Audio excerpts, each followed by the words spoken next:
Good to be here on this Thursday. Kevin, BJ, and Ben, glad you were with us. A couple of days away from the NCAA tournament starting back up. Getting excited about that, but a lot happening with a week to go before Major League Baseball is back. You've got spring practice going on in Statesboro. We'll chat with McLean Baxley, Savannah Morning News about that. Coming up a little later in the show, also Bud Ellis of BravesWire.com will join us to look at 1 week out from opening day in Major League Baseball. Also, Rich Stiles, the Back Nine Boys Golf Show, will join us. You've got the Club Car Championship at the Landings Club going on this week, and we'll get the very latest going on with that coming up here in hour number one as we talk with Rich Stiles here on 3 and Out. But, fellas, we are 1 week away from baseball getting started. Max Fried, now the opening day starter for the Braves, as if there were going to be any doubt about that. He is officially now the opening day starter for the Atlanta Braves. And Kevin, just to confirm, you helped me kind of understand the timing mechanism yesterday, but just to confirm, we have made it to Braves game week. Is that correct? That is good. I thought 3:10 is first pitch, so you got 6 minutes. Not quite. All right, look, man, we're gonna officially declare it when we get there in 5 minutes. But yeah, I'm excited, and Max Fried is a guy that has earned this opportunity. I know. Just practically speaking, it would be Soroka if he wasn't hurt, but Max Fried is an ace. His resume reflects that. His performance on the big stage reflects that. His numbers reflect that. So this is a guy that has earned the opportunity to be a number one guy. And I know we're all anxious to get Mike Soroka back, obviously, but until Mike does come back, I think Max Ben is very capable, very comfortable. We saw it last year being the number one guy, and I know. You were talking yesterday about, George Pickens and kind of the mindset of being a number one wide receiver. I think you got to have that same mindset when you're an ace baseball pitcher. It's like, the game is on your shoulders. And that's not to say the offense won't score 7-8 runs, but when you're a number one, a number two, or a kind of a pseudo number one like Max Fried, your mindset has to be different. You have to embrace the pressure. You have to want the responsibility. And I think he's certainly a guy that fits that bill. Yeah, and I give Alex Anthopoulos a lot of credit. I mean, I remember 4 or 5 years in a row, Kevin, opening day starter was Julio Teheran. Like, you already knew, pencil in is going to be Julio. Then Mike Fulton-Navage was supposed to be the next great ace for the Braves. Neither one of those guys even with the Braves anymore. Now you talk about a guy like Max Fried for BJ to where, yes, Mike Soroka, we're looking for him to come back, but I do agree. When you the opening day starter, you the guy saying, listen, man, we're going to need you, obviously to help take us to the promised land once we make it to the postseason. But I think Max Fried is a guy that's ready for the moment. Definitely, as Kevin said yesterday, his best years are still ahead of him. He's still real young, still out there doing what he's doing. So yeah, I'm excited about him.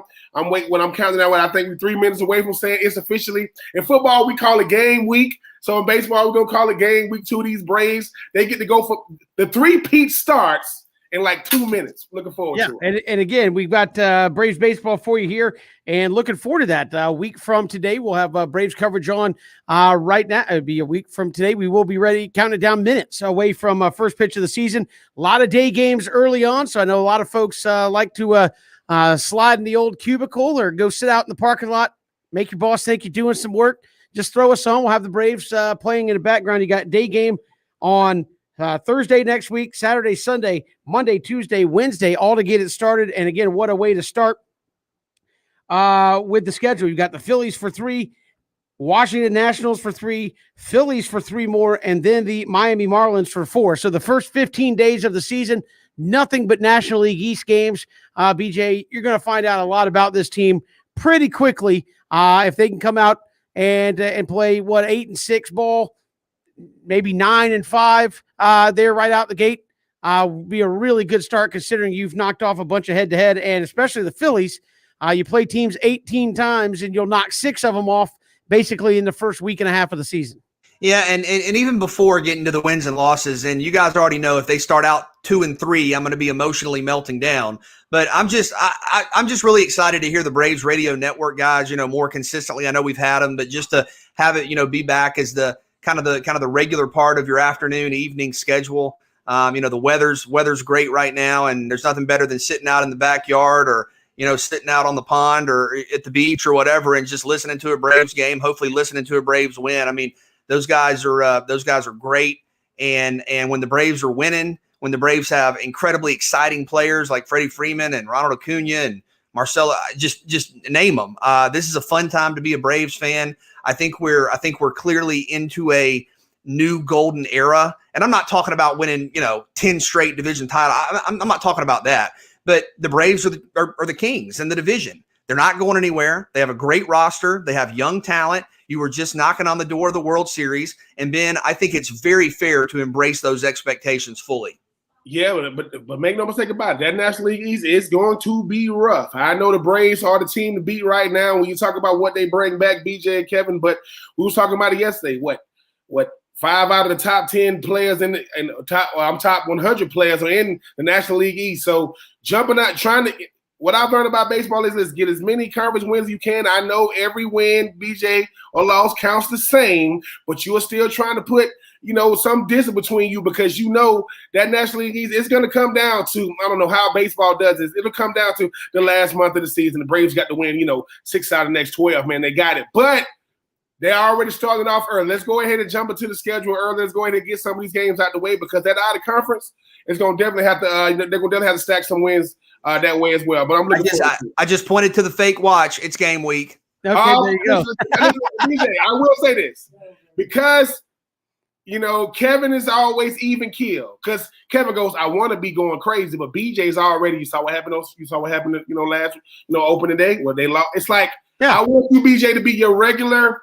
I don't really believe in rainy days. That's how I would consider BJ, rainy days. I'm just checking my watch right now, and in 5, 4, 3, 2, and 1, the Braves will be up 1-0 after an Acuna home run. How about that? Yeah. Nice. Now, if that actually happens, I want you to remember that for next week. And if that actually happens, remember that I said this, obviously, a week out. But no, again, it'd be a lot of fun to watch to see the Braves get back at it. I know most of the roster moves have been made by this team. Waiting on Mike Soroka to get back. I think I speak for a lot of folks. Look at this Braves team and say, hey, the bench might be the weak part, but if everybody plays to their level, you're not going to need those guys as much, especially with the way this team can hit. It just may not be as big a role for those guys, bigger than it would have been had the DH stuck around. But I think they've got plenty of guys on the bench in order to go out there and Kipnis, guys like that, they'll be fine coming off the bench. So again, we will have those for you next week. So no 3 and out next Thursdays. We'll have Braves baseball for you and a lot of afternoon baseball to get the season started. I want to make sure you can tune in right here all season long for the Braves and follow right along with us. Also in the news, some NFL stuff. The Jags, BJ, signed CJ Beathard, which is not necessarily an earth-shattering thing in and of itself, a solid quarterback, but the Jags have the number 1 pick. It is largely assumed they're going to go draft Trevor Lawrence. You just signed a free agent quarterback. What does that mean for Gardner Minshew, who I know you're a big fan of? After you go out you have the number 1 pick in which quarterbacks are at a premium, and you just signed a free agent quarterback. If you're Gardner Minshew, are you throwing the for sale sign up in the yard thinking it's a matter of time?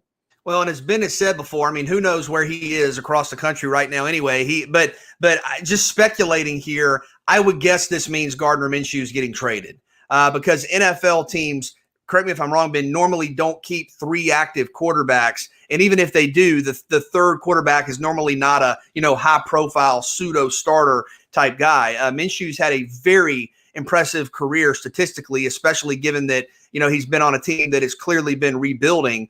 I think he could be a starter for a number of teams. Now, I'm not saying he's going to be a starter for a playoff contending team, but I think he has starter's ability. I think he could very much be a top tier backup for a contending team. But you mentioned CJ Beathard. That's a guy that's a little older, has been around the league a couple of more years than Minshew, and has been a part-time starter in San Francisco when they were going through some of their quarterback rotations and when Jimmy Garoppolo was hurt.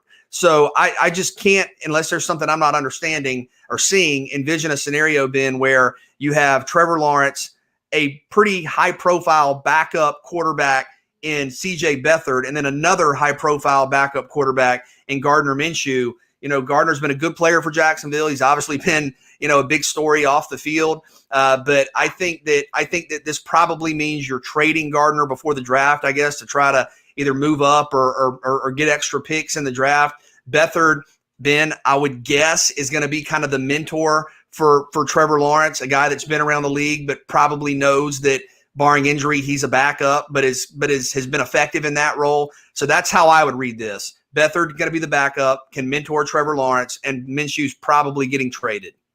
Yeah, Minshew has earned a trade. I mean, he's the guy that still, I think, has some good years ahead of him. He's probably going to be always looked upon as a career backup, kind of like has Ryan, Fitzpatrick written all over him. When you think about the fact that can end up having a long career, it just won't be to there's nothing wrong with mentoring a starter. Beathard knows that it's gonna be Trevor Lawrence's show. They're trying to get Trevor Lawrence in as quick as possible. Gardner Minshew is going to be a guy that's really out there trying to earn starting snaps. I don't want to have a quarterback controversy with our future franchise guy, but we do appreciate what Gardner Minshew was able to do for us when the Nick Foles experiment didn't work. So Gardner Minshew is some team was.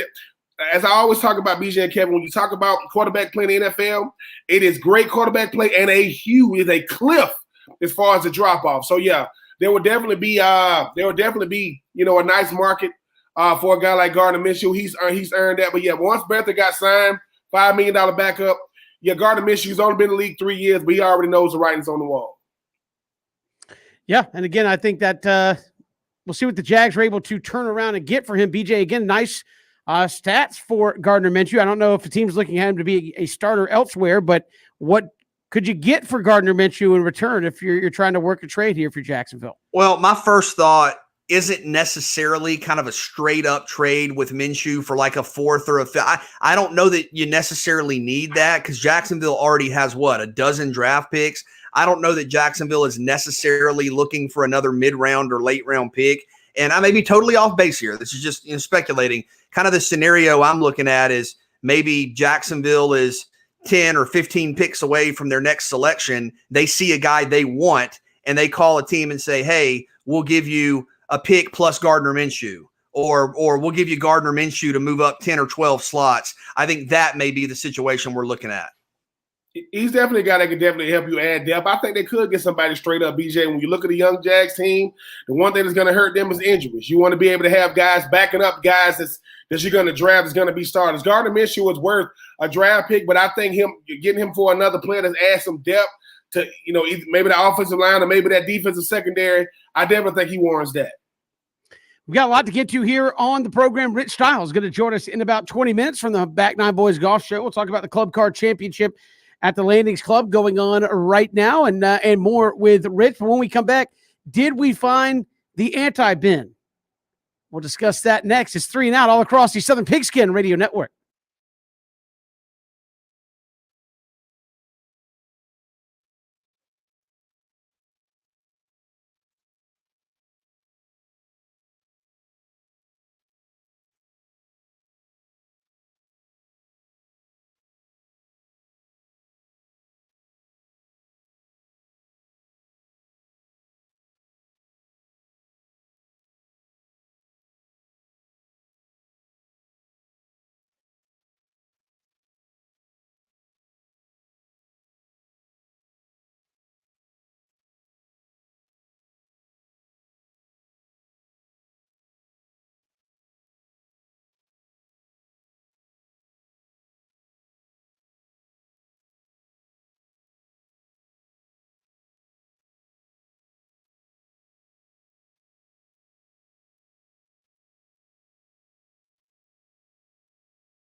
Oh, it's great to be here on this Thursday. Glad you're with us. We are all across the Southern Pigskin Radio Network, live on Facebook, Twitter, and YouTube. You can catch us there as well. Hit us up on Twitter at Pigskin Radio. BJ, we may have found the anti-Ben. And I say that lovingly because, Ben, you have said multiple times on the show, hey, if you want me to put my hand in the dirt, it may not end very well. That's not what I do. I can do it. I don't necessarily like to do it. Well, Lee Smith, the new Falcons tight end, he said this: I like having my hand in the dirt and partying with the O-line. I'm the run game guy. I'm in there to make sure other teams don't hit the running back or Matt Ryan. I'm going to put my hand in the dirt right next to the tackle and get into a phone booth fight. I'll go do all the dirty work. Ben, he wants that smoke. He wants those problems on the offensive line. Hey, I love guys like Lee Smith. Lee Smith reminds me a lot of old Eric Kenny when I came into the league.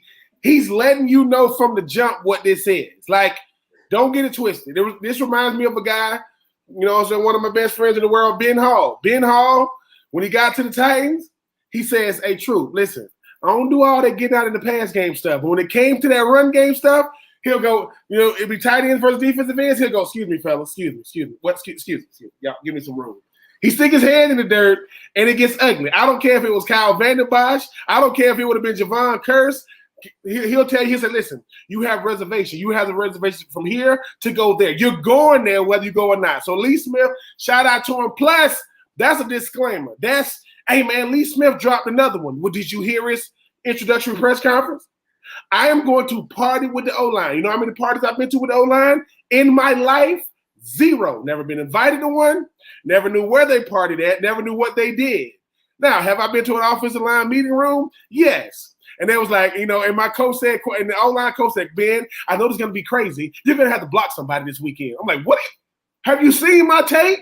Yes. So we're going to need you to actually block. We know you want to go out there and catch a ball and jump over somebody. So Lee Smith, shout out to him. Hopefully we won't run into each other on Twitter because after you talk trash to me, you start going to Pro Bowls.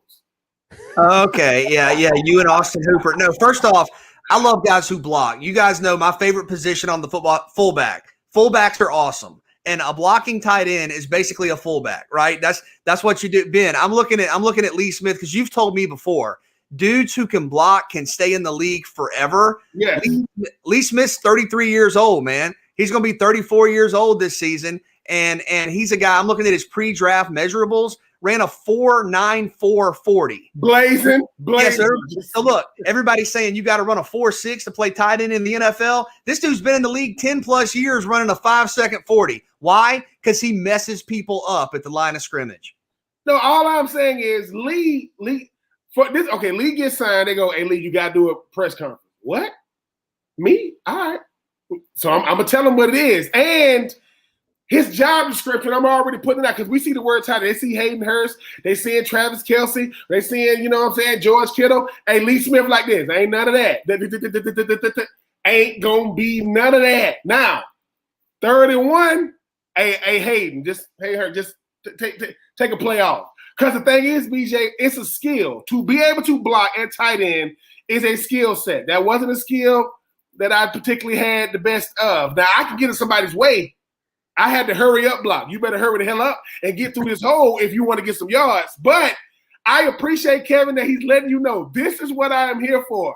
That way when you get to training camp, like, come on, Lee, go out there. And, no. Wait till we get to the run game. So Lee already put it out there, and he's letting you know I'm making sure that Matt Ryan, which means he's going to pass protect. He said Matt Ryan's not going to get hurt. And he's saying the running backs ain't going to get touched. I would have never said so basically, is it fair to say, Ben, when the Falcons go 2 tight end, they're actually going 6 O linemen? Yes, because Hayden Hurst, you're gonna see him with he got the long hair out there, look good. They're not running the Hayden Hurst side. They'll call Hayden when they need a 3rd and 6, But every tight end has his own skill set. I played with a guy in Ben Harstock, BJ, that could get out there, Aaron Ken that could block with the best of them.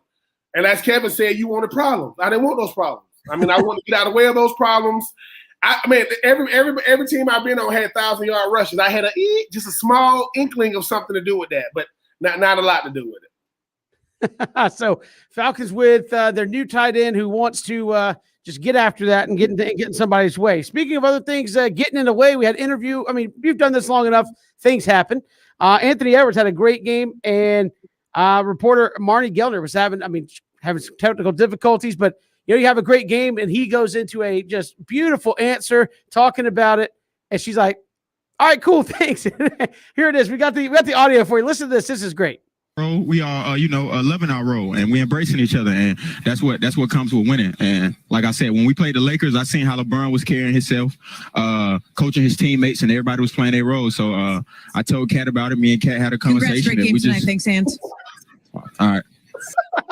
He handled that great. I mean, it's like, again, it's in COVID situations, but like we've all been in that situation where you're like, I hear you think, all right, cool, and I mean, he handled it like a pro, where he's like, oh, I guess we're done now. That was amazing. I saw it, and the look on his face, like, I appreciate it. It's like, hey man, she didn't know, she ain't trying to cut you off. Tell us about the game. When you look at the fact, man, we appreciate that. So yeah, she just had to cut him off a little bit, Kevin. It happened. I think it was beautiful because he was just giving a great answer. He's like, oh man, I watched LeBron play, how he handled the team, and we're really trying to get them. Oh, we're done. Okay. There's nothing you can do. I mean, all of us, especially you, Kevin, have, as the host, you're doing a situation and the audio goes, and it's like at that point, you are literally completely on your own. You have no idea whether to go to break, whether to talk, whether to be quiet. So yeah, that's a tough spot. And apparently it happened again moments later after she realized she lost audio. She went to apologize and they cut him off again.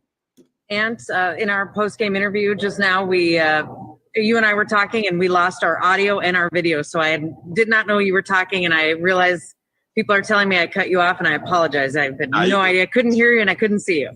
So having said that, I just wanted to give you a chance. Hey man, I apologize.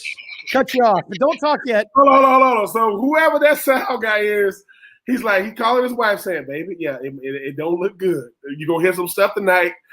And I'm talking to the bosses right now. It's especially bad when you and I are on remote and Kevin's not there yet, and we're like, oh boy, we have to plug something up. We have to run this through. Yeah. That's usually. I mean, no. And it's the thing too. Kevin will show up. We like, is Kevin? Where do we put this at? He's like, Kevin will go, you see this here? You just stick it in there. See? No, but I'm always super nervous. I was going to say, I'm always super nervous when I have to do stuff, Kevin, and you're not there, because that has happened to me once or twice. And once that happens, it's like in your head forever. Yeah, you cut the person off. Play it again, Cody. I had no idea. I couldn't hear you and I couldn't see you. So having said that, I just wanted to give you a chance. That's great, man. I was like, hey, I apologize that we cut you off and didn't let you get to talk. We apologize. Have you ever been interviewing somebody not, all guests, but have you ever been interviewing somebody that you don't kind of know acutely, where you can text them afterwards and say, hey man, sorry, we interviewing somebody like a coach and something happens, you just can't hear and you're like completely lost? No, I've never had that where I couldn't hear what they were saying. But we have had some audio issues where you're both trying to talk at the same time. And it's like, okay, one of us has to stop talking. And unfortunately, I'm the host, so it can't be me. So it happens, though. I think that was best when you double down and say, "Hey, man, apparently we got cut off. I'm sorry. We know you had more to say, and we apologize." Okay. Anyways, that being said, they cut him off again. That was great, fantastic stuff. We got more to come. Rich Stiles is going to join us. We won't cut Rich off, I don't think. He'll join us next. We'll talk about the Club Car Championship going on at the Landings Club this week and more. It's 3 and Out on the Southern Pigskin Radio Network.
Welcome to Three and Out on this Thursday. Kevin, BJ, and Ben, glad to have you along all across the Southern Pigskin Radio Network. You've got the Club Car Championship at the Landings Club going on this week, and here to join us to talk about that and more, host of the Back Nine Boys Golf Show, Rich Stiles, joins us here on Three and Out. Rich, welcome to the show. How are you?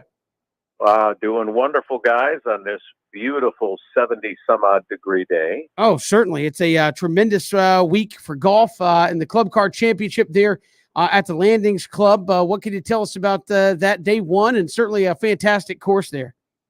Well, it's the third year of the tournament, and it's the first year for Club Car to be the sponsor. And I know that Savannah and the championship there at the Landings are thrilled to have them.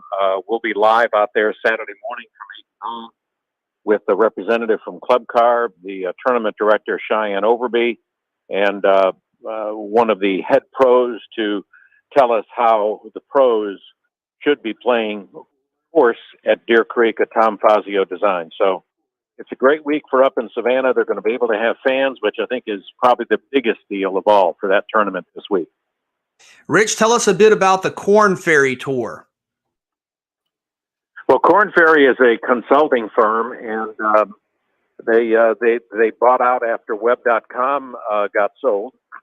And so now they are the title sponsor for formerly the Web.com tour, and Corn Ferry is the tour now that everybody, it's been several different names over the last 10, 20 years. And but Corn Ferry's done a great job. They're a great sponsor, and it gives them some great exposure to an audience that they probably would not otherwise be able to let them know who they are and what they do. And Rich, also the WGC Dell Technologies match play is taking place. How exactly does match play work?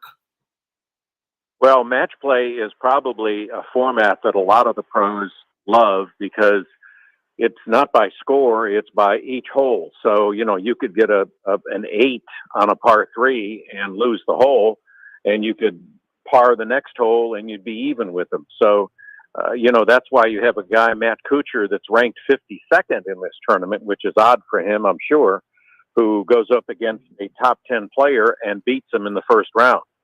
So what they're doing in this is they're playing 3 matches, and it's the best record of each division. And then you go after and try and get a champion. So this is invitation only, based on rankings and some other things. And it's one of those tournaments where anybody can beat anybody depending upon how they play. So if somebody's putting real good, no matter what their ranking, and the rankings at this point don't really matter. It matters only in the beginning when they get you matched up with somebody. But then after that, it's whoever plays the best is going to win the hole. I was going to say, Rich, do you feel like match play has kind of gotten a little more steam here over the last couple of years, where it's more, I know golf's typically not played this way, where it's more head-to-head, straight up, can you beat me rather than us versus the course. Do you feel that's kind of gained a little steam here in the last 4 or 5 years, where we're seeing a few more of the match play events? Yeah, I definitely think, and WGC is one of those that, that does those, and I think it's a great format. I like it much better than the Stableford, which gives you points for each par and birdie and eagle. I just think match play is good because it basically puts 2 people up against each other, no matter what your ranking, no matter what. And it doesn't matter what your score is. What matters is at the end of 18, if you're 1 up, you win the match and you go on to your next and you kind of move up. It's kind of like the NCAA brackets. You just move in different brackets after the 2 rounds, and then you go into the final rounds. And Rich, I know Rory Mcilroy had a disappointing effort in one of the match play rounds. I know he's had a change with one of his coaches as well. Where is Rory at this point in the golf season? I think he's confused. I think he's having a rough time. You go from a coach that you've been with for most of your playing career, and you go after another guy, which leads you to believe that he's not happy with the results. And, it could be like it happens with many golfers. It's that 6-7 inches between your ears that is really the issue. It's not your swing, but they tinker with the swing so much, trying to get more distance or trying to have more protein shakes or trying to lift more and do more curls. I don't know, but I think Rory's confused at this point. I think he's, why am I not playing better? Why am I not doing this like I used to? And I just think he's got, which is what's been happening to Jordan Spieth. It takes a while to get back to that form where you're playing freely. And I mean freely means that your headspace is fine. Your swing is what it's going to be. Don't think about it. It is what it is, and it served you right in the past. It's match play is a great format, and Rory is not in it right now. I mean, he really played horribly against Ian Poulter, and he lost 6 and 5 in the first match, and he chipped his last shot, which gave Ian Poulter the win. He chipped it into the water. So I think he's struggling right now. And Rich, obviously the Masters is rapidly approaching, but some really big names have committed to the RBC and Hilton Head after the Masters this spring. Yeah, you've got some big names coming up. It's going to be, we just had the Masters in November. It just doesn't seem like it's been 5 months since we've done that. But, here it is, and it's up again. And, Dustin Johnson, the defending champ, Tiger will not be there. Brooks Koepka will not be there.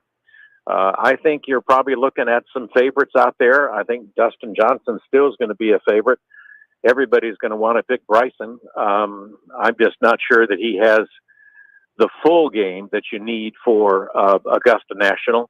Justin Thomas is coming off a big win at the Players. He didn't play well yesterday in the match play, but, I think he's got to be a favorite. And there's probably 15 other people that'll play favorites. And as the Masters always does, sometimes it comes down to somebody that you did not think would be there. And on Sunday afternoon, they're there. Rich Stiles joining us here on 3 and Out on this Thursday afternoon. It's time now for it's becoming our favorite segment of the week. It's Rich Stiles with Rich Stiles.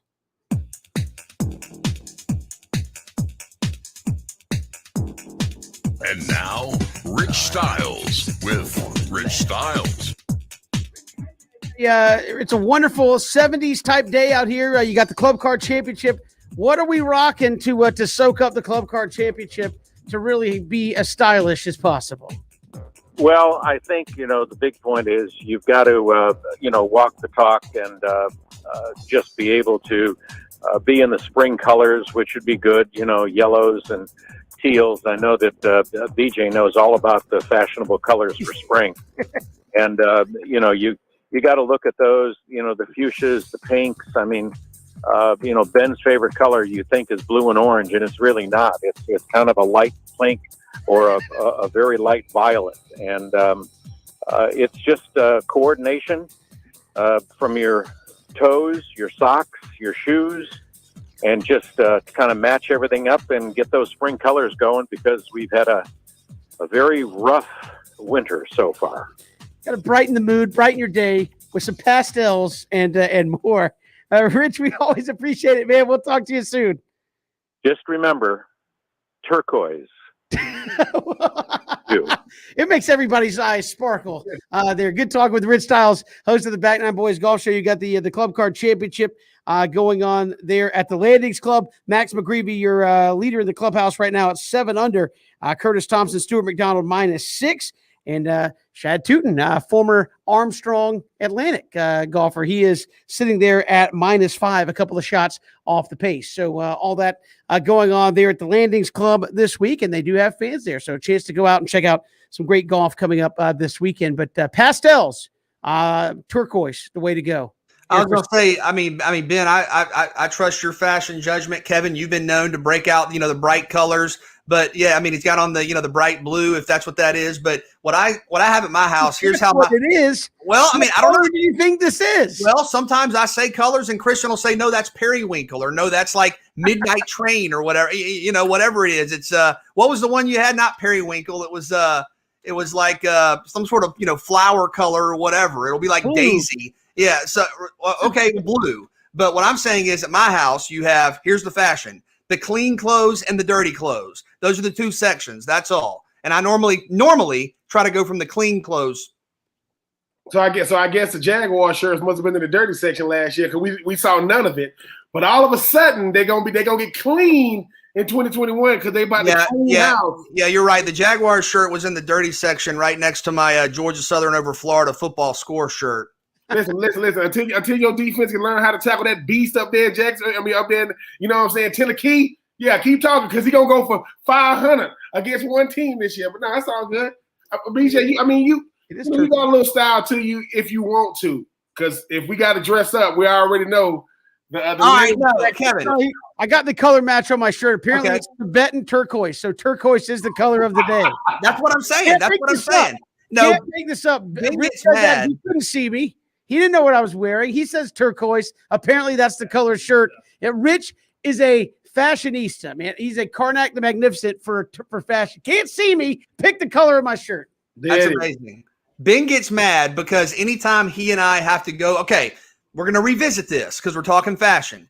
Anytime we have to go somewhere where I have to quote unquote dress up, I have like I don't know. It's like a tan. It's linen. Yeah, like a tan linen jacket that I wear. But Ben, you're going to come at me when you literally, as a Florida Gator legend, went to the NFL draft in the town that drafted you. You got out with a garnet blazer and gold shoes on. It was plum. We keep on. It was plum color. Okay.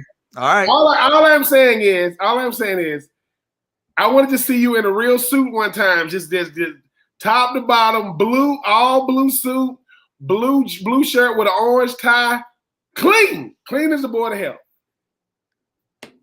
We got more to come. With that being said, a lot to get to. Hour 2 on the show as well. McLean Baxley will join us. Georgia Southern going through spring practice, pro day there in Statesboro as well. So look to chat with him coming up in about 30 minutes. It's 3 and Out all across the Southern Pigskin Radio Network, streaming live, ESPNCoastal.com.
It's 3 and Out all across the Southern Pigskin Radio Network. Kevin, BJ, and Ben, glad you're with us.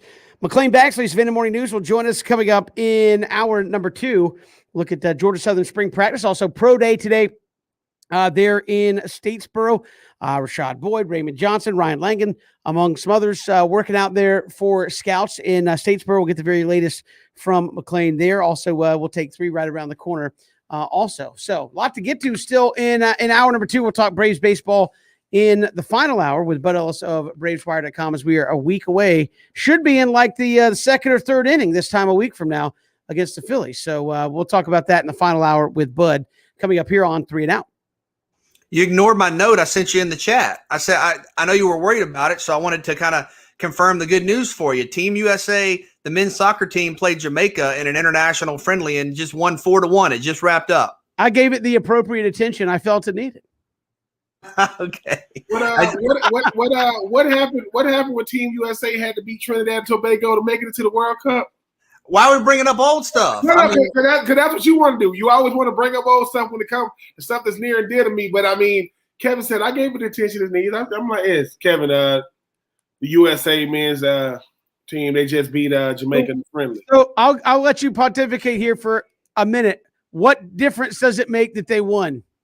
Well, I think right now you're trying to get the group together and get them ready for World Cup qualifying, which is coming up later in the calendar year. And then you'll have the Olympics, obviously, later in the calendar year as well to go along with the Gold Cup. So you have tournaments coming up, including most prominently has been poignantly referenced there, qualifying for the World Cup, which hopefully goes better this time than it did the last time. So these are basically, if you want to call them sort of the preseason games for that. Like you might have in the NFL or spring training, like what you have with baseball. And look, Jamaica's got a good squad. So Team USA, the men's team's got a lot of young players, a lot of guys in their kind of late teens, early 20s. Serginho Dest had a great performance. You're talking about Christian Pulisic. Man, I know you're a big fan, Christian Pulisic. So listen, Kevin, there's a lot of optimism around the team. There's a lot of reason to be excited. So I'm just saying, get ready. So this means nothing, basically. Well, I mean, a lot of things mean nothing. I saying you compared it to spring training. I mean, well, spring training games don't really matter. I mean, you're just trying to figure out stuff. Kevin, we literally spend segments on this show dissecting Brave spring training stats. A little. What stats happened today?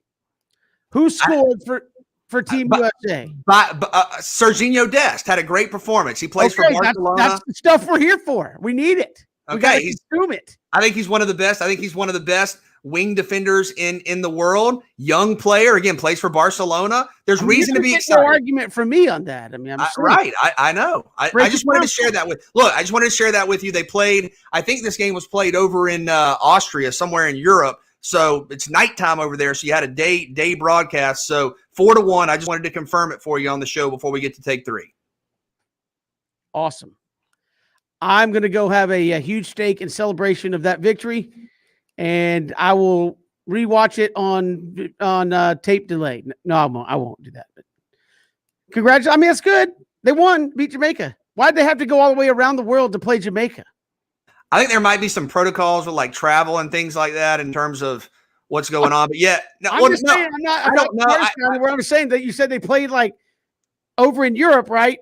Yes, I think in the United States, why do they have to do that? I think some of it, and admittedly, I think some of it might have to do with with like guys being able to travel from their professional teams that they're with, their club teams that they're with, and some of the travel protocols. But play again in a couple of days too, so I'll keep you updated on that one. Okay, I was just wondering. I mean, it's like we don't play like the Falcons and Jags don't play in Seattle. I mean, it's just wondering. I thought it was an honest question. Appreciate you breaking it down. We've got more. I'm getting screamed at that it was a good, legit question from the Peanut Gallery. So, I mean, hey, I feel good about it. I fulfilled my duty for you today, BJ. I asked one legitimate question. I let you talk about soccer on the show. That should carry us for at least 6 months without ever having to bring it up ever again. How about that? You got a game again this weekend. You had an Olympic qualifying game yesterday. You got Atlanta United coming back. Look, man, soccer's in season. That being said, we've got more to come. 3 and Out coming up. Hour 2, McLean Baxley will join us. We'll take 3 right around the corner as well. Reminder, if you miss any portion of the show, you can go to ESPNCoastal.com. You can go to YouTube, Apple Podcasts, Spotify, get a podcasted version of the show each and every day. Why are you not catching it live? I don't know, but if you do miss it, you can catch it on the podcasted version there. Also, the conversation continues on Twitter at Pigskin Radio, at Pigskin Radio. Love to have you be a part of the show there on Twitter. Also, more to come, 3 and Out all across the Southern Pigskin Radio Network. McLean Baxley will join us in about 20 minutes. We'll break down the very latest from the Eagles Pro Day there in Statesboro. It's 3 and Out on this lovely Tuesday afternoon, and we're all across the Southern Pigskin Radio Network.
Good to be back here with you on 3 and Out. Hour number 2. Kevin Thomas, Ben Troop, BJ Bennett. I was trying to be quiet. Now I got him at the last.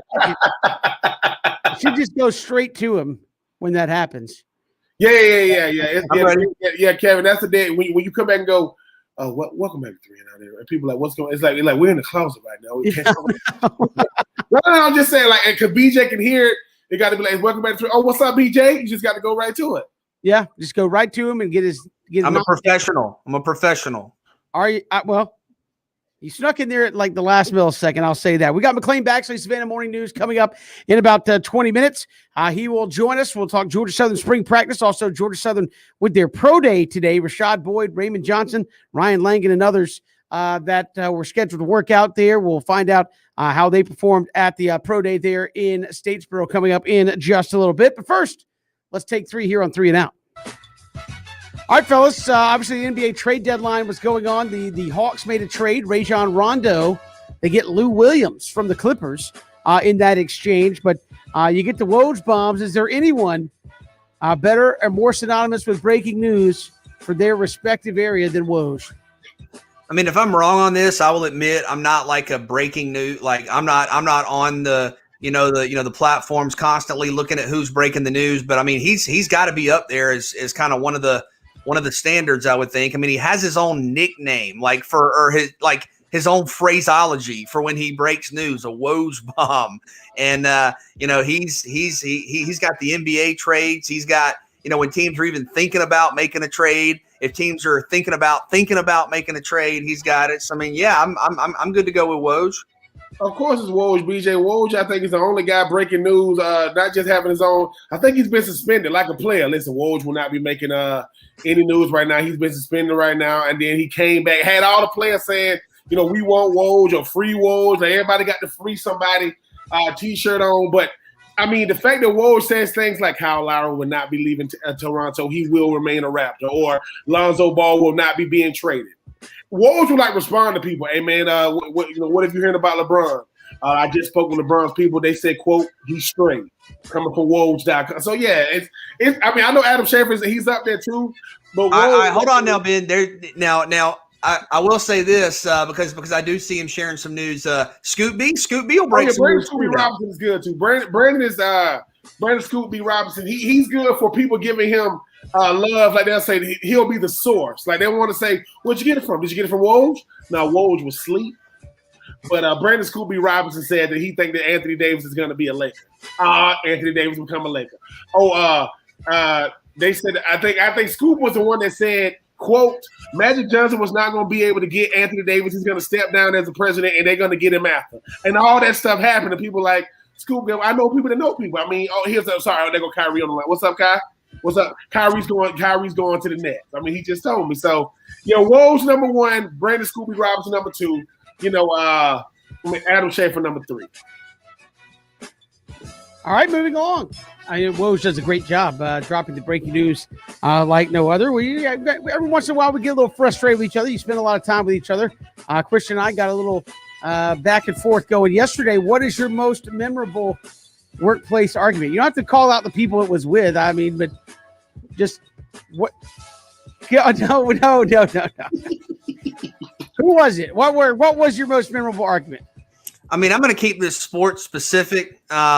But I think most of my arguments with sports and non-sports are with you, Kevin. But just from a sports standpoint, I think there are a couple of kind of back and forth where not only were you and I just very passionate in our stances, it continued off the air. I think there are a couple that come to mind. One, when you and I start talking about running up the score in kids games, I'm why are we doing that?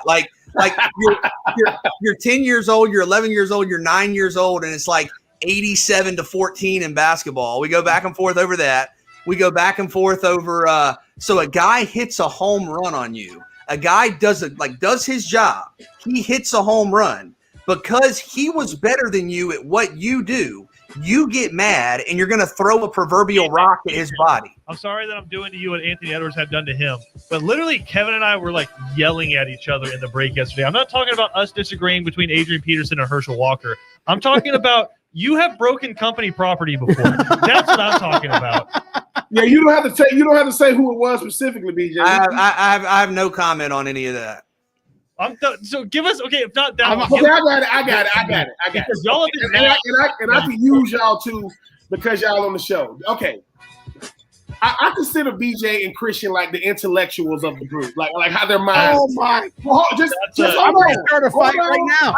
Just wait a second, okay?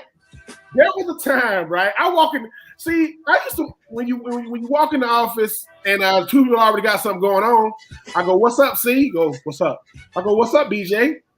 And BJ's looking at Christian, and Christian goes, they was arguing about something, and I don't know what BJ said in his intellectual, his like, I don't know what he said, but Christian was saying something like, something from a standpoint of, no, dude, I just don't think you respected me in my argument. Like, this went on for about 2 hours. And I'm like, BJ, what did you say? I didn't say anything. No, it is good. It is good rotationally because Christian is right. We do have good arguments, but I have them with Kevin. I have them with Christian sometimes. But when they get really good is when I have them with Mark.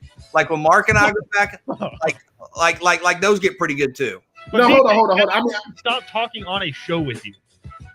Yeah. I will say this. Now, I will say this though. I got to say this because I wasn't there for the argument yesterday. But this is how I know it must have been good. I'm not gonna say where I saw Cody at, but we was in the same spot. And I go, "What's up, Cody?" He goes, "What's up?" And he goes, "Dude, it got crazy yesterday." He goes, "Dude, you know what's crazy when somebody says something and they look to the left and the right first?" He goes, "Listen, Christian and Kevin, they was going at it." I said, "What you mean? They were scrapping? They were diving in there?" No. Kevin tried to fight me one time, like 12 years ago. I would say this: if you've never had an argument with somebody before, you don't love them. I'm just telling you that right now. Because if you do, there is going to be a disagreement, and it's going to be a good one. But I will say, when Cody was Woj today, it was a Cody bomb. Oh, he was breaking news. He was breaking. Listen. We in there to handle some real life stuff, and he said, "Bump that." I got to tell you what happened yesterday. I was like, here's the dynamic and like the way we kind of speak to each other in here, and we can speak to each other this way because we've worked together for a while. Obviously, no one's been together longer than BJ and Kevin, but there's sort of a conversation level we get to. We kind of pick at each other and we make jokes and we know what buttons to press. But it gets so bad that we have had multiple interns in this office leave the office like violently angry, like slam the back door, leave. One of them didn't come back. Like this ain't for the week. But like one of them didn't come back. But we have had multiple, and you guys know this, multiple interns just leave furious because BJ does the thing where he just goes and he just talks like super monotone and he keeps just disagreeing with you, and he knows his argument is not based in fact, but he knows he's got you emotionally involved now, and then they just leave because they don't know how to emotionally process if you can't hold firm that the fact that it's a good test. The 92 Florida State Seminoles don't stack up compared to the 2001 Hurricanes. It's true. It's like, then what are you doing? I mean, that's the kind of stuff that's the intense argument. The interns love me. There's somebody the interns don't. The interns love me. Do they? I mean, have we did a no? Yes. All I'm saying is the greatest argument ever that I've been a part of wasn't even at the office. It was in a car. It was in a van. And I believe that alone. But it was epic. The only reason why I'm still here is because I was in the van. Had it been 3 people, it would have been me, Christian, Cody, and Mark. No, see, if Ben had been here yesterday, he would have just like gently picked me up, like off my feet, and been like, "Shh," it was and fine. Like carried me out. No, it was fine. Moving along. Take 3. Today we got to get to our international holiday of the day. It's International Waffle Day. Got kind of a 2-parter here. Are you a pancake or a waffle guy? Pancakes. I mean, I'm not big on waffles. Pancakes. What you mean? It's waffles all day for me because, I mean, this is the difference. I mean, and maybe I could be wrong. When I see somebody eat pancakes, they might not eat them all. They're gonna eat every bit of a waffle. You're gonna eat every last bit of it. Like you're not gonna save none of. You're gonna be sticking. You're gonna be like you could be in a hurry and you're gonna take the last little bite, and you can feel every one of them little holes, with syrup on it. get right, slap it, get it. You know, I'm just saying. So you put your hand on my waffle, you're gonna be pulling back a nub. So yeah, I'm gonna go with waffles all day long. Yeah, if I had a choice, I would go pancakes, but I like both. And what are the perfect toppings to go on said waffle? BJ, do you put toppings on your waffles, or you eat waffles? I don't eat waffles.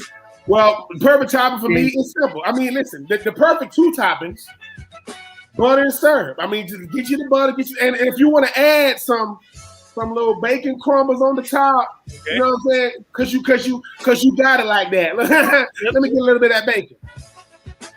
You a chocolate chips guy?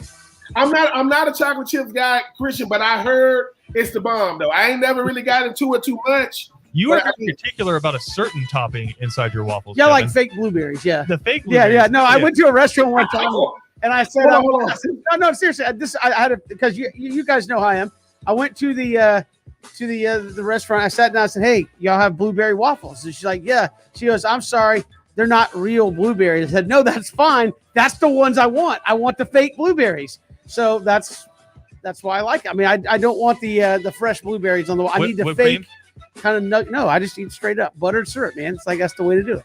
Wait a minute, fake blueberries. If you get it, Kevin, but you're a sophisticated pancake eater. The way you do it with your syrup, though. I ain't never heard it done like that. Yeah, but I'll save that for National Pancake Day. Well, no, I'll say this. I mean, man.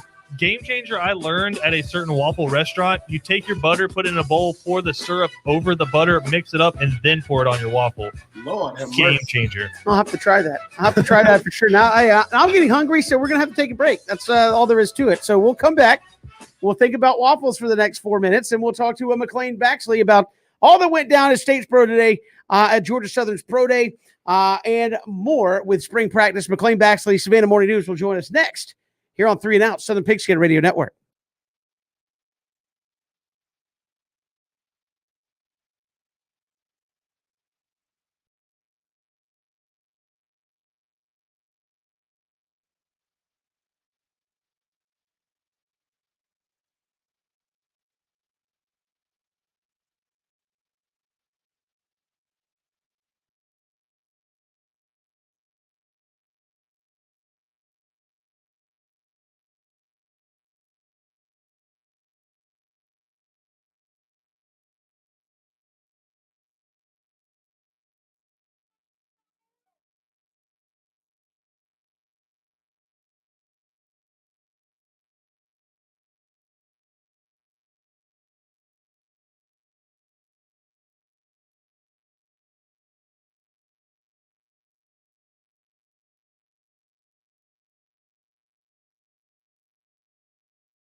It's 3 and Out all across the Southern Pigskin Radio Network. Glad to have you along on this Thursday. Kevin, BJ, and Ben. We'll get some college football news and notes coming up in just a little bit.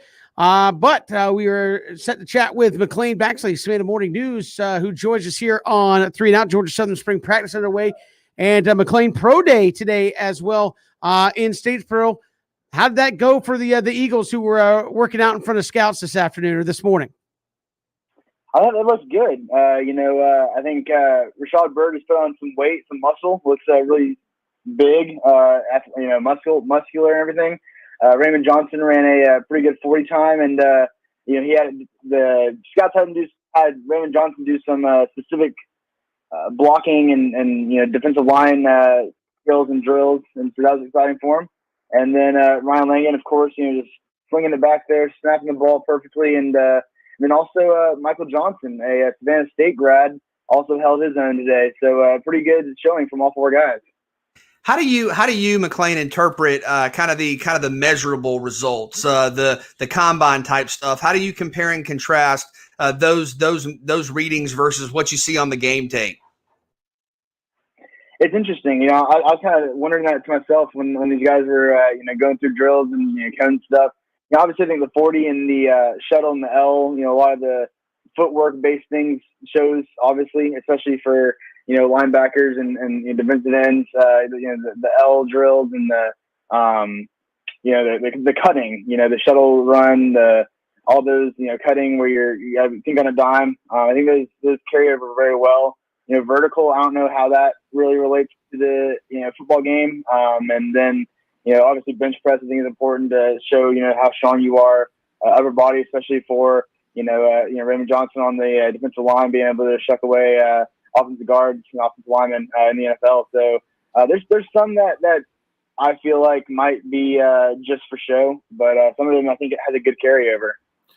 And McLean, you talk about a guy like Raymond Johnson, for which you talking about the defensive line drills that they put him through. Did they have him dropping? I know a lot of times now they ask defensive linemen to do a little bit more in today's defense. Did they have him, dropping maybe like in zone coverage if they want to drop him to see if he can move his feet? You talk about some of the things that I do agree that doesn't really translate to the next level, but talk about some of the different drills they had Raymond Johnson doing that was maybe a little different than what we've seen defensive ends do. Yeah, they had him, Rashad Bird and Michael Johnson all do a lot of footwork drills. They had some, pads on the ground that, step overs, and they had him, they also had some catch and passes, kind of not route running, but, making sure they could, read the quarterback. They had him, left, right, and making sure they knew, follow the ball, follow commands. And then they had Raymond Johnson go down to the sled and practice shucking some guys and dealing with the sled, and so a lot of things that you might not be able to see in game film, you might not be able to see just by looking at their Instagram or looking at pictures of them, but things that for the 9 or 10 scouts that were there today, they're able to see what they do in these game like situations. McLean Baxley joining us here on 3 and Out. Also, McLean, you had Ryan Langan, long snapper there working out at Pro Day. I know that's not something you normally see around college football, is the long snapper getting some work and getting some eyes from scouts. But is this a guy that's going to wind up on an NFL roster in a position you don't hear talked about very much as a long snapper? I hope so. I mean, he's a great guy. Every time we talk to him, he's really well spoken, and he loves being interviewed, I think, whether it's by the media or by coaches or by scouts. But, he was a part of the Reese's Senior Bowl back in January. So he was around the Mac Jones, the Devontae Smiths, the top players in the NFL draft. So he's around those guys. He's getting the same jerseys, the same T-shirts as they are. So he's a guy that he's had, he has an agent. He's had talks with teams.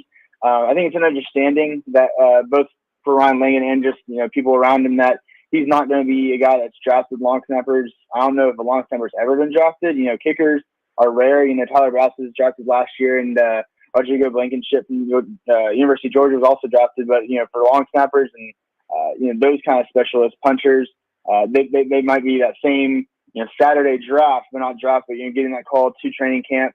And he said that he, this year, because he was looking up and down the NFL rosters and saw that, there's some guys that their contracts might be expiring or might be a couple of retirements. And so he felt like this was the best year because he said that he was kind of weighing using that extra year of eligibility to come back for 2021, play another year in Statesboro. But he said that, just looking at everybody else that was coming out, as far as guys that were leaving college this year and guys that are in the league, but might not be getting contract renewed or might be retiring. He said that this is a pristine time for him to come out, optimal time to come out.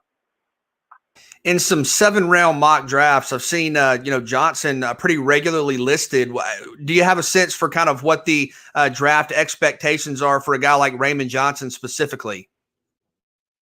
I think a third or fourth round. I mean, I think he has shown both in the big games against I think Clemson and LSU and those big stages, but also just the regular games against UMass and some Sun Belt teams. I think he's consistently shown that he can play with them all. He was able to compete against Clemson, compete against LSU. Had a dominant performance in the bowl game, and in his size and speed, he's also both him and Rashad Byrd came in today looking a lot more fit, a lot more in shape. I think Raymond kind of joked that he needed to work up the endurance of playing a full 60-minute game. He said that he kind of got out of shape in the past 3 or 4 months since the bowl game, but I think a 3 or 4 mid-round guy is what you're going to get in Raymond Johnson the third, and that's what he told us today, that he's looking mid-round. He hopes that having a good 40 time, having a good L drill will kind of boost that. But he can play anywhere on the defensive line,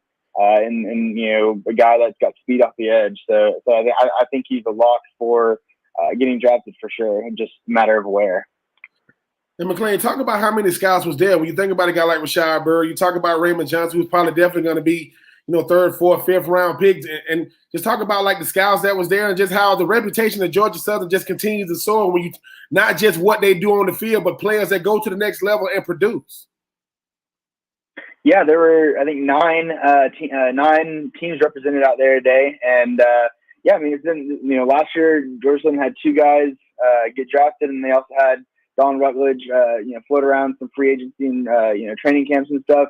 Matt Breida, Jarrett McKinnon, these guys that are on the biggest stages, playing in Super Bowls. I just saw where Matt Breida just signed a 1-year contract with the Bills to join Tyler Bass. So, I mean, it's shown that, though they might not be going to Alabama, they might not be playing national championships or in, conference championships even, but, once we said it today where, if you're good enough, they'll find you. And that's something that, Michael Johnson, playing at D2 Savannah State and hasn't played the past year. He's still hopeful. He said they had a good showing in one of the invites, and he's hoping that his name will get called eventually. And so I think it speaks to the culture that Chad Lunsford and the past couple of coaches and coaching staffs have laid here, to the way they know that Georgia Southern is a brand. Having those national spotlights, national upsets against ranked Appalachian State, playing against LSU, playing against Clemson, has been great for these exposures of these athletes, both these guys that are going pro, but also guys that are still in college and even in high school looking at Georgia Southern as a brand. McClain Baxley joining us here on 3 Now. McClain, spring practice just getting started up this week. Looking there on offense, obviously everybody's eyes are going to be at the quarterback battle. How do you see that one early, and what do you think is going to be the separator when they make a decision there? All 3 guys, bring something new. You've got, Justin Tomlin, who's started several games. He's been around for 3 or 4 years, behind Shy Wirtz, has gone in when Shy's been hurt, and he's been a great backup for Shy Wirtz and for this team. And so he's got the experience as far as he knows, a lot of the coaches, a lot of the players. He knows what, what they want Georgia Southern offense to look like, what they want a Georgia Southern team to look like. You got that going for him. You got James Graham, the Georgia Tech transfer, who started 8 or 9 games with the Jackets in 2019 before being sidelined for most of last year, and then ultimately ending up transferring. And obviously, a 3 or 4-star guy coming out of high school and just has all the athletic ability, and a guy that was able to lead an ACC team. Obviously Tech isn't winning national championship right now, but still being able to play at that level week in, week out, with Division I Power 5 guys in practice is big. And then Sam Henderson, probably the fastest guy on this team. He's hurt right now. He didn't play yesterday. I don't know the extremity of the injury, but he had not practiced in Wednesday night's practice. But he's a guy that when healthy. He's super speed, and he's a guy that they trusted him to go in for 2 plays against Georgia State in a rival game. He picked up 12 yards, and then he went down with injury. But he's a guy that if he's a guy that I think Lunsford and Doug Roos, offensive coordinator, are going to look to kind of be their guy that in 2 or 3 years he's the product of what Doug Roos is trying to do and Coach Lunsford is trying to do. So all 3 guys I think are kind of an even playing field. Against, I think it's going to come down to Graham and Tomlin going up to September when Gardner Webb comes to town September 4th. So it's gonna be a 5 or 6 month competition. But as Roos said, that's a good thing that they've got enough guys that are able to compete for that role. With that quarterback job, do you think the staff wants a bona fide clear number 1 starter, or do you think we could see shared repetitions once we get to the fall? I think as someone who kind of got here when I think the 2 quarterback system back when Roos was here, with Fabian Upshaw and what's his name? He's gonna kill me. Kevin Ellison. Yes. Kevin Ellison. They having that 2 quarterback system where they were kind of every other driver said they were going in and out. I don't know if we'll see that. I think Roos and Lunsford kind of want that continuity. They want that, this is our guy for the starter. But I don't think that, just because the guy starts week 1, he might not start week 2. I think it's going to be a constant competition, throughout the season. Will we see that 2 quarterback system? If I'm a gambling man, I would say no. Just the way the game has changed now and what they're trying to do on offense and during games. But I don't think the week 1 starter is guaranteed to start the next 12, 13 games. I just don't think they want that. And I think that just goes back to the competition aspect that these players and these coaches are wanting from the team. And McClain, even sticking with Georgia Southern playing some big time talent. You talk about being able to play teams like Clemson, what they've done against teams like Appalachian State within the conference. When you talk about the schedule this season, I mean, get to play Arkansas. Obviously, you talk about the Sun Belt schedule. Got BYU coming to Statesboro. It's going to be a big time atmosphere when BYU comes to Statesboro this year. It's a fun schedule. You look at that. You look at BYU at home, Coastal at home, Georgia State at home. You go to Arkansas. You go to Florida Atlantic on September 11th. So it's a favorable schedule, I think, for Georgia Southern. They get Louisiana at home and Coastal at home, the 2 teams that would have been playing in the Sun Belt Championship this year. Both of them in the confines of Allen E. Paulson Stadium, so that's beneficial for Georgia Southern. And then Arkansas. I've never been to Arkansas. If I'm still here and the end of the season, I'd love to go to Fayetteville, Arkansas. But I think it's fortunate for Georgia Southern fans and Georgia Southern as a program to still get that SEC game. Last year, though they had 7 home games and were able to new athletic director Jared Binko, I guess not new anymore, but Jared Binko able to throw in that UMass game and get another game so you play 12 regular season games was awesome. But they also lost money by not going to Ole Miss last year and not going to Boise last year. So fan experience as well. So I mean, if we get 12 games this year, I think it's gonna be awesome. And for fan experience and both budget and just exposure, like we were talking about earlier about playing an SEC team, on the road on a Saturday night. McClain Baxley, Savannah Morning News, joining us here on 3 Now. Spring practice underway there in Statesboro. Pro Day today there in Statesboro as well. McClain, we appreciate the time. Thanks so much. Thank you, guys. Appreciate it. And again, obviously, when it comes to spring practice, BJ and Ben, it's all going to be about that quarterback for Georgia Southern and who Chad Lunsford and company finally settle on to run that offense. Yeah, and I think you have talented options. Depth at quarterback is a good thing. Multiple good players at the most important position on the field is a good thing. So maybe you have one guy emerge. Maybe you see the competition being carry over into fall. Fall camp's very important as well, in addition to just getting ready for the season. But I think you have good players at the quarterback position. I think it's always going to come down to what I said about Showers, even though he's moved on. BJ, it's going to be the guy, not the guy that can run the offense, the guy that can make plays in the passing game, not in spite of, but because of. Any one of those guys, that makes that offense more lethal. You know what they want to do with the style of offense they want to run, but the guy that can help you in the passing game to help you kind of just keep leads and put teams away, something that Coach Lunsford said they're going to be working on in the spring, is going to definitely have, the upper hand as far as like being the starter week 1. Yeah, we've got more to come here on 3 and Out. Lincoln Riley in the news. We'll tell you why when we return. It's 3 and Out all across the Southern Pigskin Radio Network.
It's 3 and Out all across the Southern Pigskin Radio Network. Kevin, BJ, and Ben, glad you are with us. We'll chat with Bud Ellis, BravesWire.com coming up. We are 1 week away. As a matter of fact, a week from today, we will be probably in the middle of like the 6th, 7th inning of the Atlanta Braves and the Philadelphia Phillies. So looking forward to that. We'll chat with Bud Ellis of Braves Wire coming up in the final hour of the show. But fellas, Lincoln Riley back in the news. Their former quarterback Chandler Morris transfers, or at least he wants to TCU, but hasn't been released by the Sooners. Of course, TCU still there in the Big 12. Lincoln Riley saying, quote, "This particular situation for us is about something that we believe in. Myself, the leadership here at OU, we think it's unhealthy for college football to encourage intra-conference transfers. That's something we've been adamantly opposed to for a long time," end quote. Now, that being said, obviously, Lincoln Riley had one Baker Mayfield who transferred to Oklahoma from where?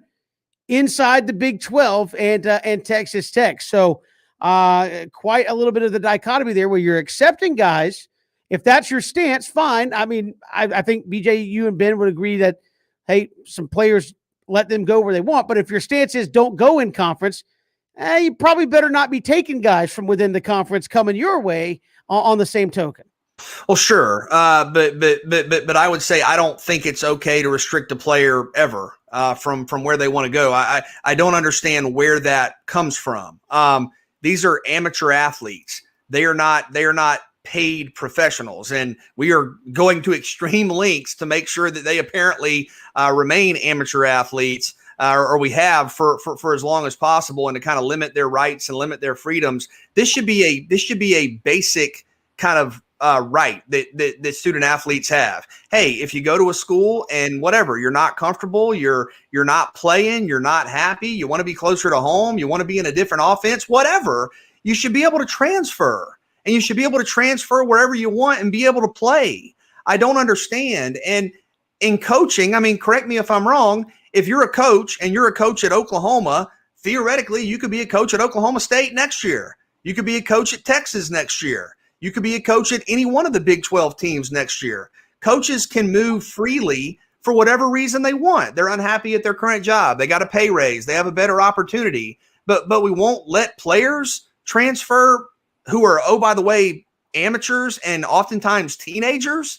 I don't get it. And it's not just Lincoln Riley. I mean, we've seen this with countless coaches, and admittedly, I'm not someone that's looking at it from the standpoint of, oh, they know my playbook. But again, coaches are allowed to leave and go wherever they want. And just about every program in the country has accepted transfers, oftentimes from within their own league. Like you said, Baker Mayfield had a legendary career at Oklahoma, won the Heisman Trophy, was the number 1 overall pick in the draft. He started out at Texas Tech. Texas Tech is in the Big 12 with Oklahoma. Transfer. I mean, and I know not all these guys obviously are from the Big 12, but Oklahoma's had great success with transfer quarterbacks. Kyler Murray started out at Texas A&M. Jalen Hurts started out at Alabama. I don't understand. I don't. And if someone's got a better argument or is seeing something I'm not seeing, let me know. But I don't understand why a student athlete can't just transfer. Like, just transfer. You're a student athlete. If you're at Georgia in the spring, and I was talking with Christian about this, and he had some good points talking about like the enrollment stuff, and I agree. If you're a student athlete at Georgia and you transfer, but you transfer within the student enrollment, period. Obviously, you can't transfer on October 27th and be a student at one school and get, academically in line with all the scheduling at another school. But if you transfer in time for the start of the semester, what's the problem? Coaches leave all the time. What are we talking about?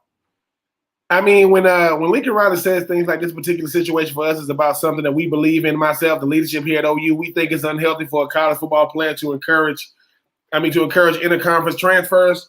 This is why Lincoln Riley is a head coach in college, because you control everything. So let me get this straight. Chandler Morris signed at OU. It didn't work out, so I want to leave. Wherever I want to go, I should get to go. God forbid I go somewhere that I know your place. So what? I mean, if y'all running the same offense with different coordinators, but these coordinators go to different places, you don't, hey, man, don't go over here because we know. No, that's football. It happens in the NFL to where a team will go out there and sign a player because that player may know something about the other team. But I do disagree with one thing BJ said. I don't think they're amateurs because they ain't getting treated like it. I mean, think about it. If it's an amateur, go wherever you want to go.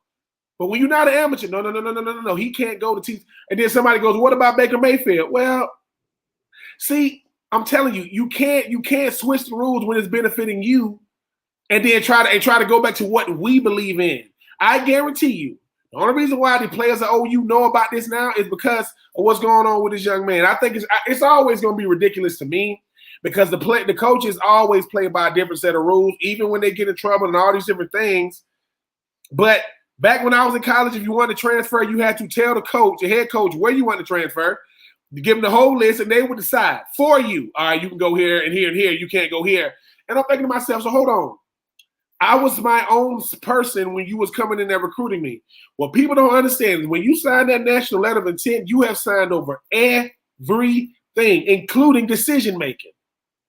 So Lincoln Riley, like a lot of these coaches, because a lot of times, BJ, I be trying to tell you, and Kevin, most of these coaches are alike, mentality-wise. When the transfer portal first came out and they was talking to Nick Saban said, "We're not going to be able to control them now." He said, "Wait a minute.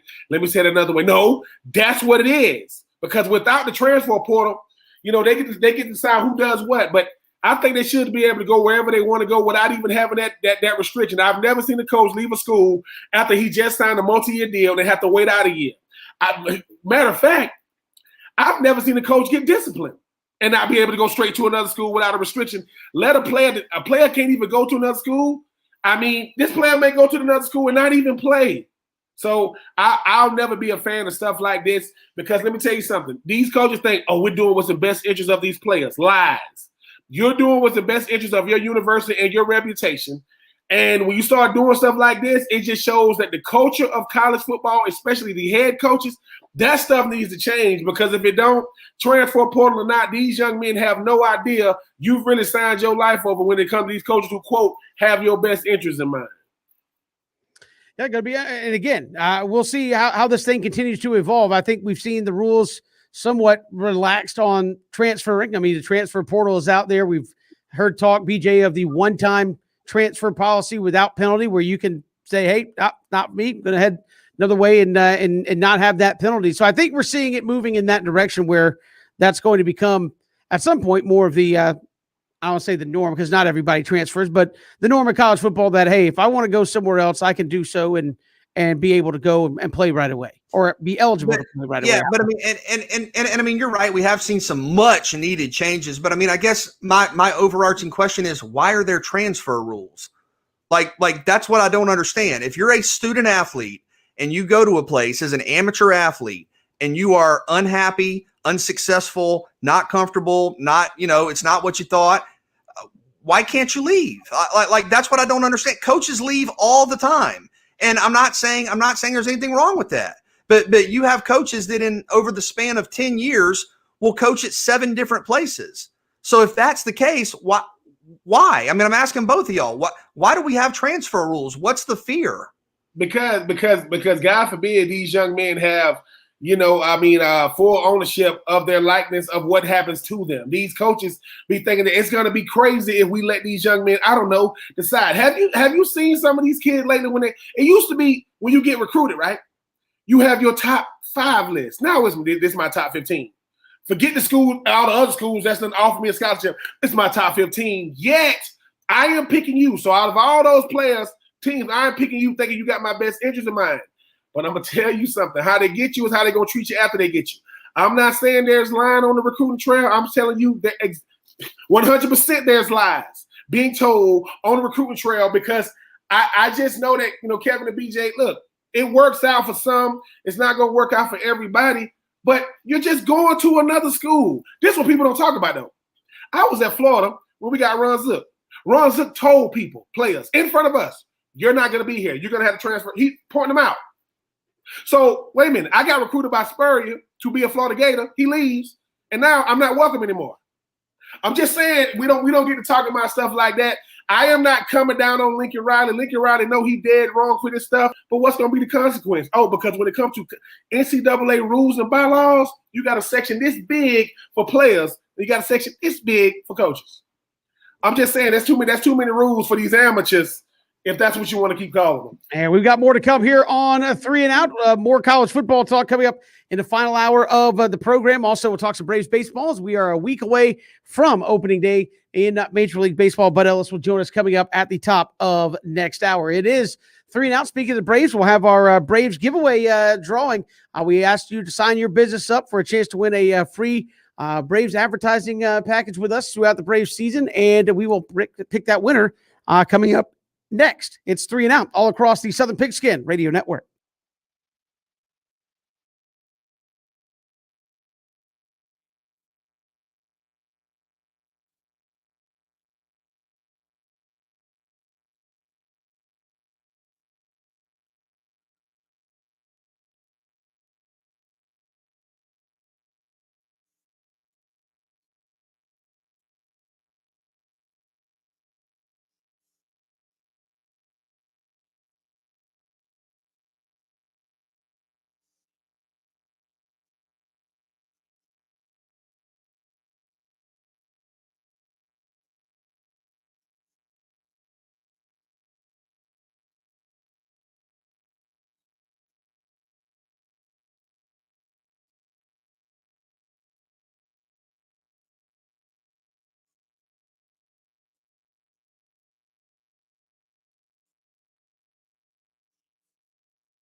It is 3 and Out all across the Southern Pigskin Radio Network. BJ, you ready to do this drawing?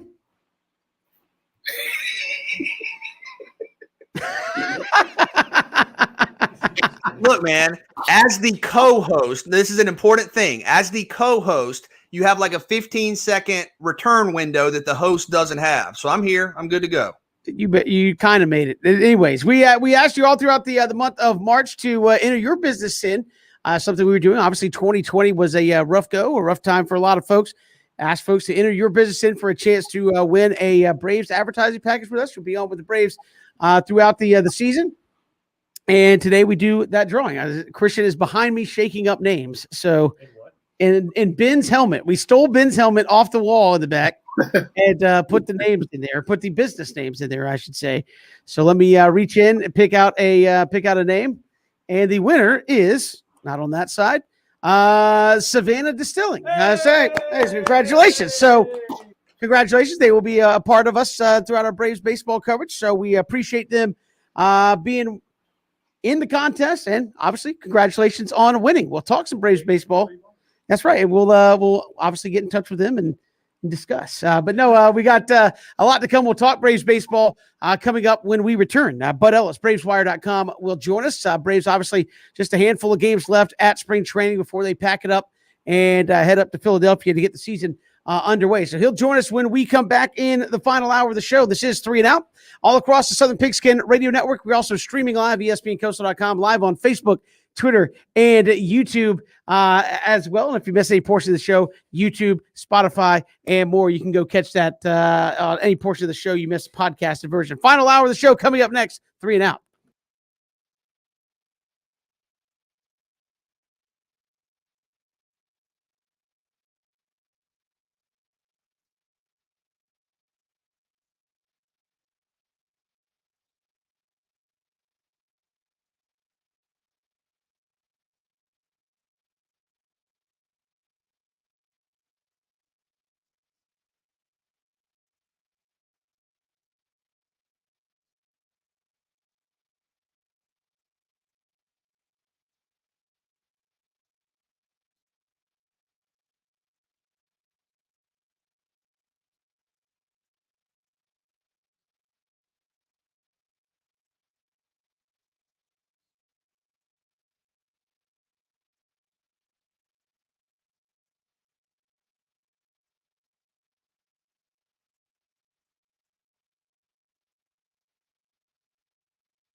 It's 3 and Out all across the Southern Pigskin Radio Network. Kevin Thomas, BJ Bennett, Ben Troop. Glad you're making us a part of your days. We're streaming live, ESPNCoastal.com. Also on your mobile device with the ESPN app, live on Facebook, Twitter, and YouTube as well. So glad you are with us here on this Thursday. We are a week away from Braves opening day. We are efforting Bud Ellis of BravesWire.com. We should have him here momentarily, but a week from today, BJ and Ben, we should be kicking back and looking at the latter stages of the opening day ball game against Philadelphia. Yeah, the opening dub. That'll be nice. Kevin, I kind of think that Will Smith has a chance to be a real X factor here, because you go back to the acquisition. You know, he was a guy with an impressive resume, had a non-traditional year last season. If he can lock down the ninth, I think that'll answer a lot of the questions about the bullpen. Yeah, and he's been really, really good. We've got Bud Ellis, BravesWire.com, joining us. Bud, welcome to the show. How are you? I'm doing well, fellas. We're a week away from the lid lifter in Philadelphia, so it's almost that time. Yeah, we are getting excited about it as well, and want to start. Obviously, Max Fried going to be the opening day starter, no doubt about that. If Mike Soroka's healthy, how close would that have been, or do you think Max was going to be the opening day starter all along? You know, I think Max would have gotten a nod. You know, a lot of times you'll see if you have one pitcher who really stands out over the course of a season, they'll get the nod. You know, sometimes you're in a situation like the Braves where it seemed like Julio Teheran and a couple generations ago, Rick Mailer made the opening day start simply because he was about the best thing that the rotation had to offer. But, you know, Max went 7-0 last year. He was the only starter to really make it through the whole season. And, you know, he was fantastic. And, you know, he's been really good this spring, you know, 10 innings in the 2 games that he's pitched and no walks, 8 strikeouts. And the thing that I look for is how crisp command is as you get into mid and late March. And Max looks like he's dialed in just like it's midseason form. So, yeah, no surprise at all that he gets the nod against Aaron Nola a week from today. And we know about Max, Bud. We know about, Mike once he's back. Charlie Morton, what are your expectations for him this season?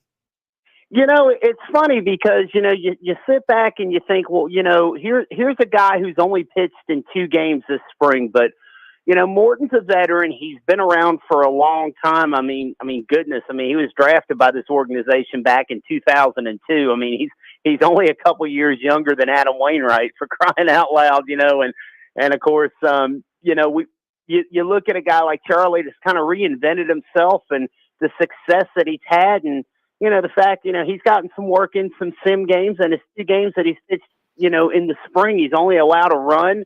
His command's been very good as well. So, you know, I think for all pitchers in particular, coming off a 60-game season, going back to 162 games, I think you're going to see a lot of teams really take a little bit of a careful approach with some of their pitchers, whether it's a guy who's really young in his career or maybe a guy like Charlie that's got a pretty good amount of tread on his tires. So, but I think Charlie's got an opportunity to go out there and really be, you know, kind of a solid number 2, number 3 starter for this team.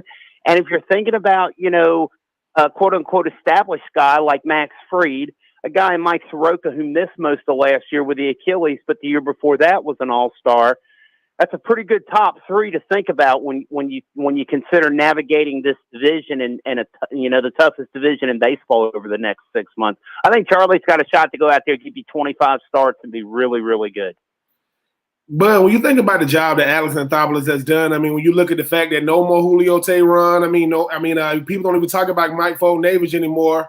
The fact that you was able to, you know, have a guy like Max Fried, who's only getting better. You talk about a guy like Mike Soroka, who they wait on him to come off an injury. I mean, that you got a guy, Aaron Acuna Jr., who was ranked number 4 in the top 100 players. Just talk about the job Alex Anthopoulos done, because we forget the fact that he inherited a mess in the front office, and here he is going for the 3-peat in the National League East.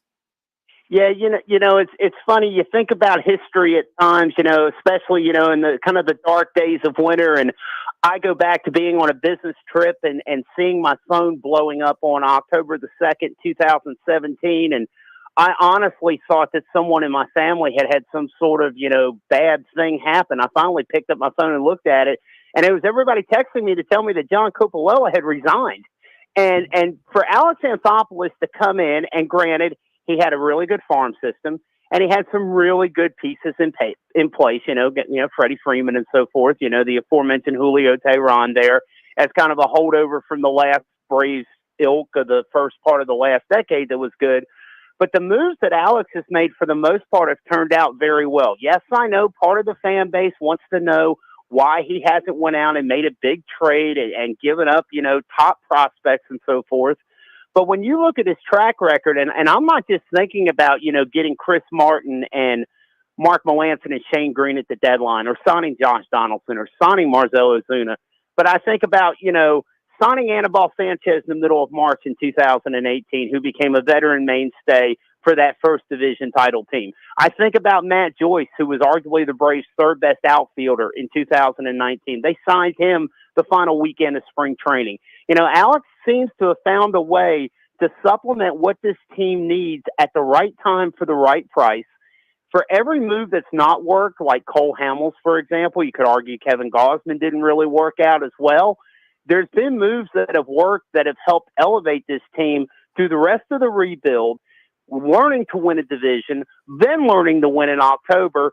And now, of course, it's time for this franchise to take the next step, and that's to play to the deepest part of October, the World Series, and win. Bud Ellis joining us here on 3 and Out. Bud, I was all prepared to really come on and get your concerns about Christian Pache at the plate, but in the last 3 days, he's gone from 087 to 172. So I guess he's trending in the right direction. But you've been around this Braves team a long time. I mean, the stones it takes to walk into a clubhouse and say, I want number 25 and play center field for the Braves, that's got to tell you a little bit about his makeup. But how patient are you just watching this team if it takes him a little time to come around at the plate? Here's the thing. Christian Pache does not have to hit 270 for this team to win the World Series. He needs to come out. He needs to put up good at-bats in the eighth spot, which, is easier said than done when you have a pitcher hitting behind you. But we also saw what he did in those 5 starts against Los Angeles in the National League Championship Series last year, just kind of being dropped into the lineup saying, okay, kid, go play center field in the biggest games this franchise has played in over 2 decades. Yeah, he struggled a little bit this spring, but he's 3 for his last 6. He had, I think the at-bats have been pretty good. He struck out 9 times, and there's going to be some swing and miss. But again, I think about a kid who's 21, 22 years old. He only had 4 major league at-bats in the regular season last year. He's long been the best defensive prospect in the organization. Defensive only, he's probably been ready to play in the majors for at least 2 years now. He's that good. Go catch the ball. Go throw the ball to the right place. We saw him uncork a 93-mile-an-hour throw to gun out a runner at third base in Bradenton a couple days ago against the Pirates. And again, the lineup is good enough where you're not looking at this kid to have to make a major impact offensively. And honestly, with the growth that he's had at the plate, 2020 obviously is the outlier, but from 2018 to 2019 and where he was at when things shut down last year, I think he's going to be more than good enough offensively to do what he needs to do. But his biggest thing is to run it down in the outfield, make good throws, run the bases well. And again, I think this kid's got a shot to be a mainstay in center field for the Braves for a very long time, just like a guy who used to wear number 25 himself. But a lot of people talking about the bench. When I look there, kind of my main question, especially given the depth the Braves have had the last couple of years, what's the number 2 spot at catcher look like? Yeah, it's interesting, and we've talked about this throughout the offseason, but Travis d'Arnaud is going to get the lion's share starts. It's not going to be the typical, 55%, 45% split. Now, that's not to say you can catch d'Arnaud 150 games because the Atlanta Heat's going to wear you down. It's an interesting thing for me because I've wanted to see Alex Jackson progress enough with the bat to warrant an opportunity, because Alex does a really good job defensively. He calls a good game. He's a good presence behind the plate, and he has a good arm. The fact of the matter is Alex Jackson just has not been able to hit consistently. And when you got a guy like William Contreras, who, in my opinion, in November, December, and January, I would have wanted to start the season at AAA Gwinnett, because I think he needs to be catching as much as possible. But now the AAA season's not going to start until early May. So, as from my standpoint, I think they go north with Contreras. I think he's the backup catcher. Yeah, they have 4 off days, in the first, 3.5 weeks of the season. Darno's going to catch the lion's share of those games, but there might be an opportunity, a day game after a night game, maybe a matchup that they like where they give Contreras an opportunity to start. And he's going to learn a lot just from being, on the major league roster, for that first month of the season. And then, again, with the lion's share of the playing time going to Darno, as long as he's healthy, you probably will have Alex Jackson at some point being up here as the backup catcher, only because they want Contreras catching at AAA every day. Remember, Darno's on the final year of his contract. I think the Braves would really like to turn things over to William Contreras or perhaps Shea Langoliers once we get into 2022. And, Bud, what are you going to need to see from Austin Riley this season? Yeah, it's interesting because Riley came to camp and he got off to a really, really good start. And then he got exposed to someone who tested positive for COVID-19. So there was a period of time of about 6 days where he really wasn't able to play. And since then, it's taken him a little bit of time to ramp back up. He's 2 for 17 in those 6 games since coming back. Those 2 hits were pretty monumental, though. I don't know if the audience got to catch the game on MLB Network yesterday against the Pirates, but Austin hit a 429-foot home run to left center, which was very, very impressive to me because it came off a slider. But in his at-bat before that, he hit one 445 feet over this 25-foot tall batter's eye in dead center field. The thing for me with Austin is, again, he's going to hit seventh, and you're looking, it's a little bit like Pache. You certainly don't want, dead spots throughout your lineup where production goes to die. But, I think Riley, and I've said it before and I'll say it again, I think he's the potential guy that eventually he could hit 270 in the majors. He doesn't have to hit 270 this year. If he hits 240, gets on base, and displays that big country power that we all know he has, as he put on display yesterday as an example in Bradenton, then I think he'll be just fine. One thing I will say, Ben, that I think is very, very important for Austin is we haven't seen a whole lot of continuity out of him insofar as where he's been. Anchor him in the 7th spot, let him play third base every day. Maybe if he really starts scuffling, you give Jake Lamb a handful of starts at third base here and there against tough right-handers. But mostly, I want to see Austin Riley go out and try to prove that he can do this thing. And this is a big year for him to do it. You measure that against him being on a team that's got World Series championship aspirations. Sometimes those two things don't mix very well. But Austin Riley is a tremendously talented guy who, again, can hit 35 homers consistently in the majors. Let's give him an opportunity and see what he's got. And I think that's what the Braves are going to end up doing.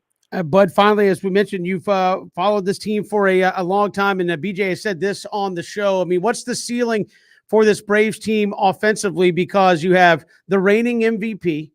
The guy behind him is the returning home run and RBI leader in the National League. And the guy at the top of the order is one of the top 2 or 3, 4 players in Major League Baseball. And that's just the top half of your lineup. Is this maybe one of the most dangerous Braves lineups offensively that we've seen?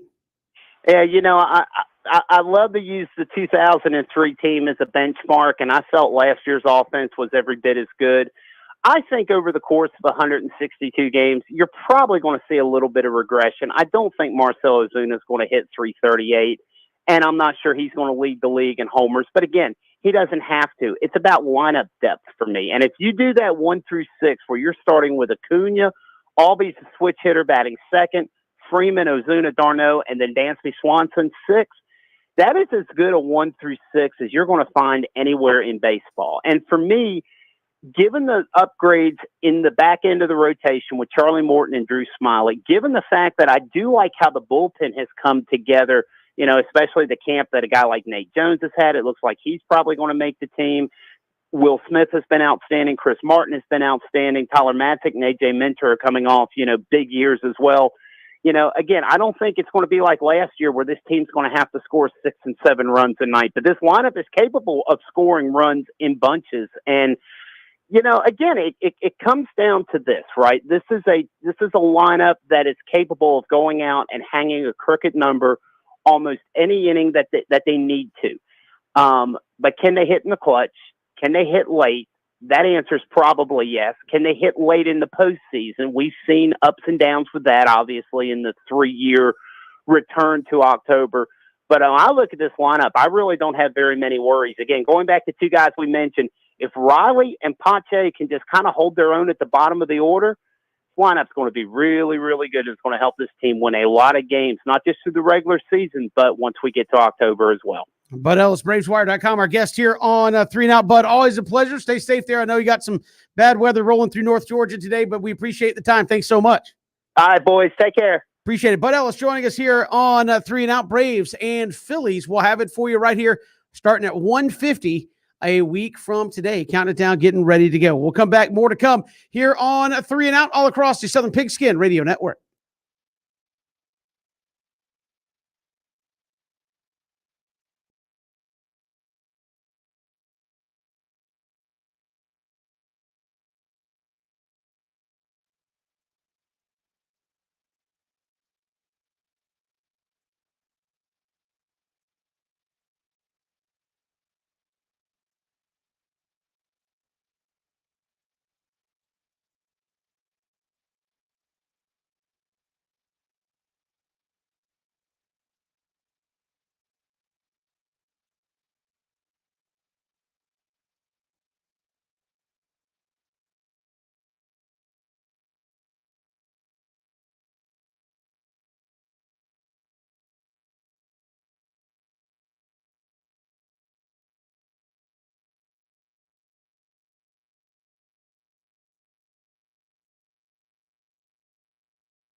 Good to have you along here on 3 and Out all across the Southern Pigskin Radio Network. Kevin Thomas, BJ Bennett, Ben Troop.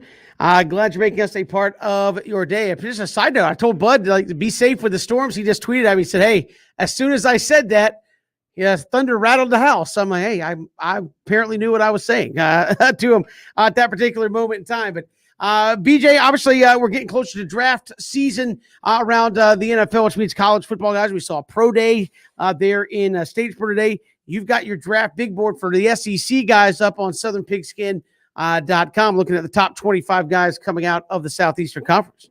Yeah, and it was both really fun and really challenging to put this list together because you think about trying to rank the best of the best. I mean, all of these guys are going to be big-time draft picks. I feel terrible that, that there are guys that are clearly elite draft prospects that didn't make the list, but try to do the best I could, just kind of based off my opinion. But I went 1 through 25, Ben, and just kind of did sort of a Madden rating, if you will, where it's like what kind of grade I would give them sort of regardless of position coming out. And first off, this draft is so deep. I mean, you're going to be able to get great players throughout. And I know we've talked about this with Christian and Cody and you guys. I mean, in the SEC, these players are come in, start, and dominate type good. And I'll just run through the top. Ben, I have Kyle Pitts as my number one prospect out of the SEC, slightly ahead of Jamar Chase, Devonta Smith, Christian Barmore, who I probably have a little higher than some other people, Patrick Surtain, Jalen Waddle, J.C. Horn, Azeez Ojulari, Alex Leatherwood, and Trey Smith, who I know is your guy, Kevin. I have rounding out my top 10. But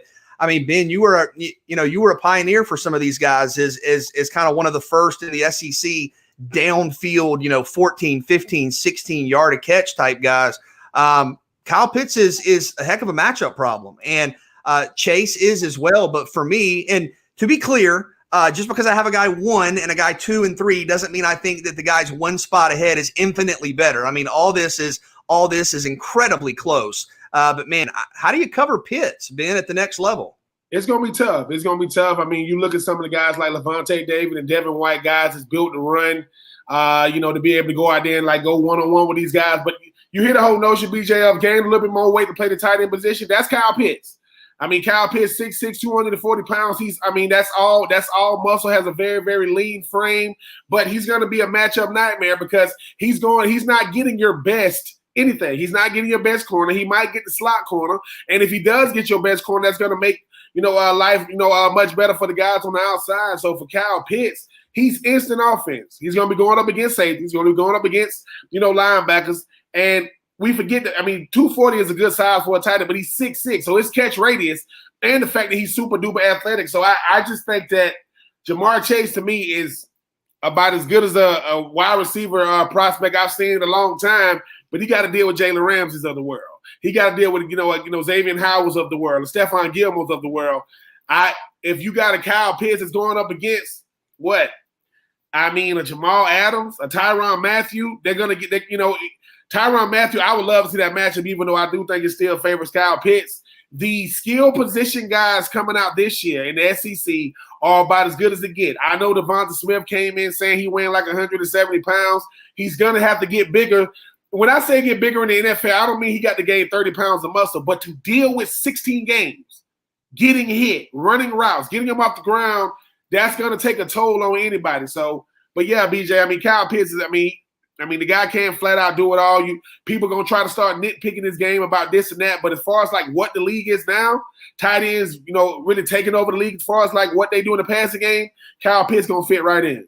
And Kevin, this going back to when you were kind of the singular agent in the media for Glenn Dorsey. And I love Glenn Dorsey too. I just can't let that go.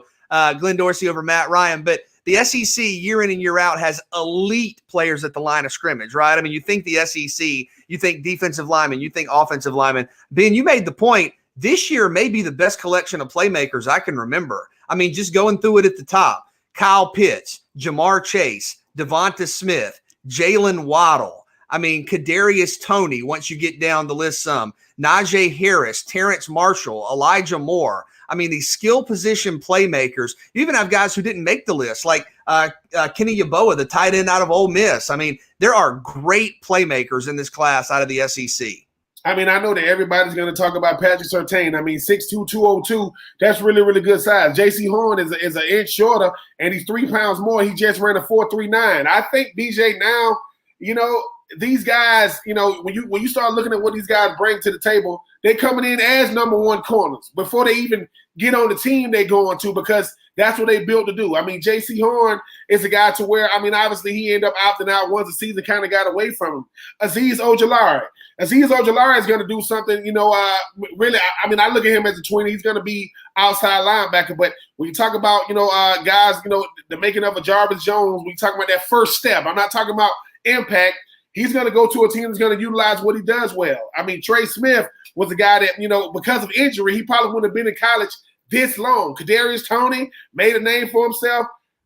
Last year, the SEC broke the record for the most guys drafted in the SEC in the first 3 rounds.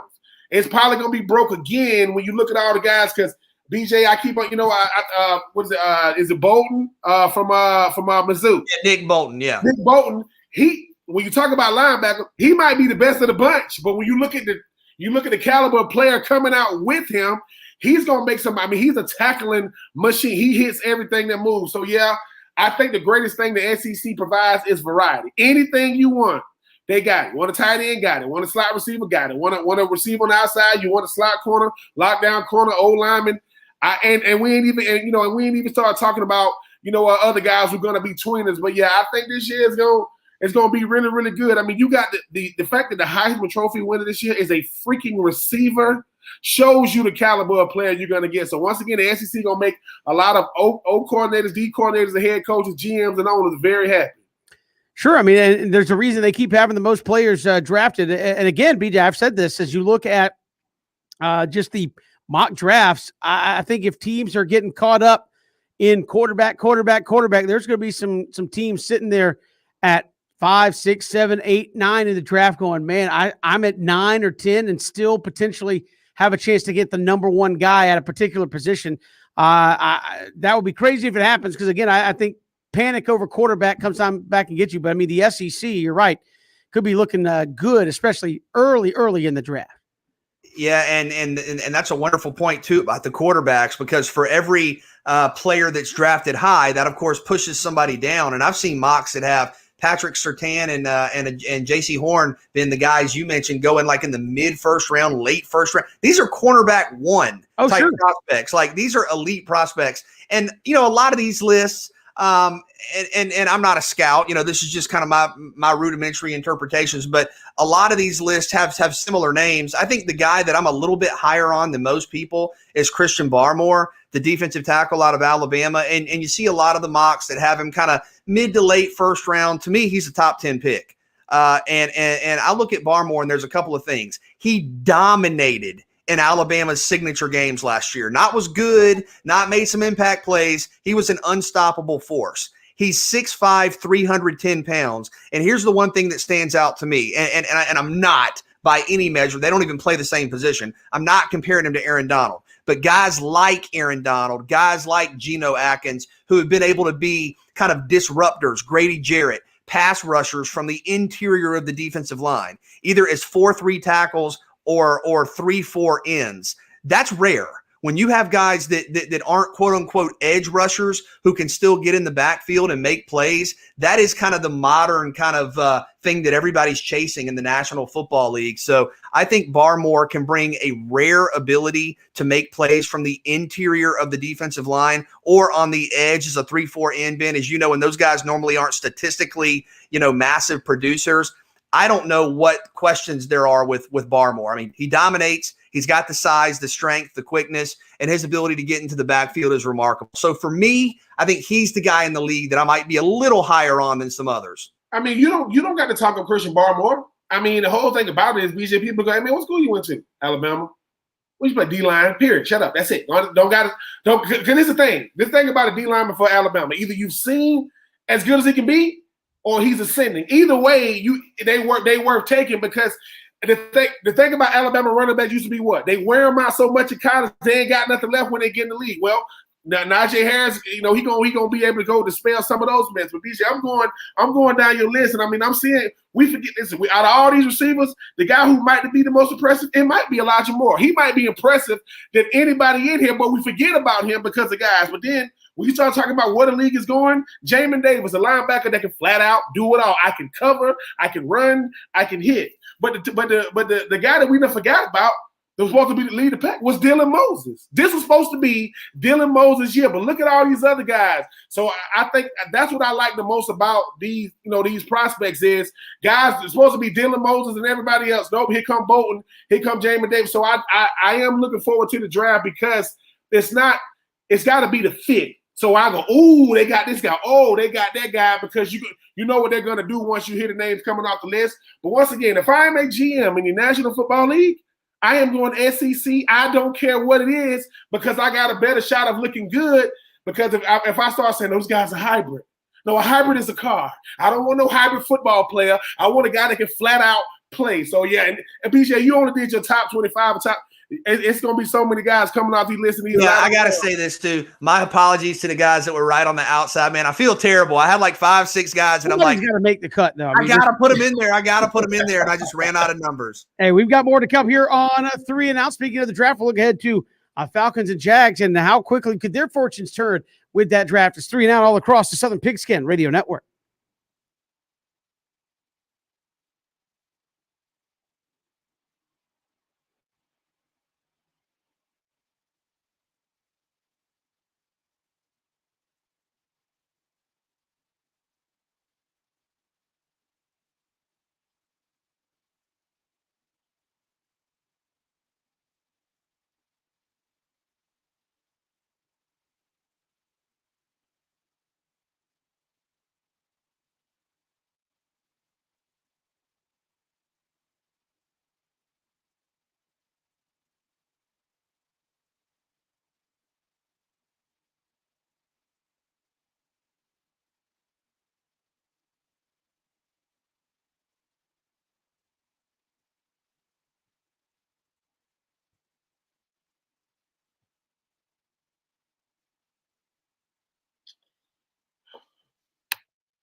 Great to be here on this Thursday. Kevin, BJ, and Ben. Glad you are with us. Talking a little draft there last segment. Obviously, team trying to get better through that draft.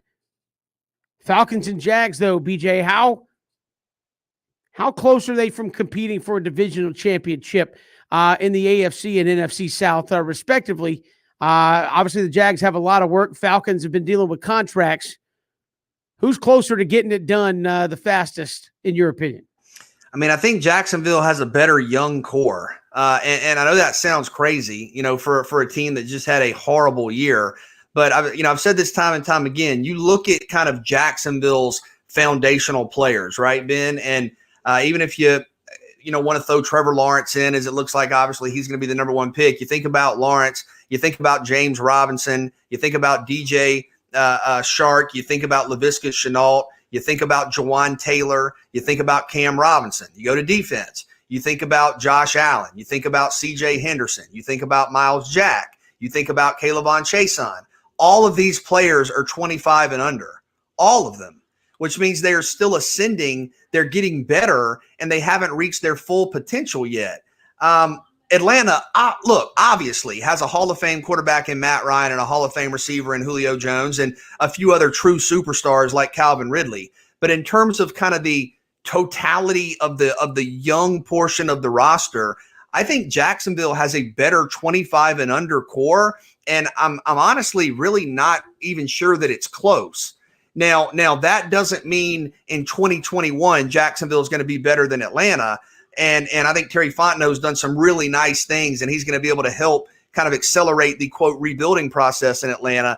But when you look at Jacksonville with having 7, 8, 9 plus 25 and under rising stars, the number one overall pick, another first-round pick, 2 second-round picks, and when you talk about having the first pick in the third round, I think they have 5 of the top 65 picks. So that's pretty unprecedented in terms of elite draft picks.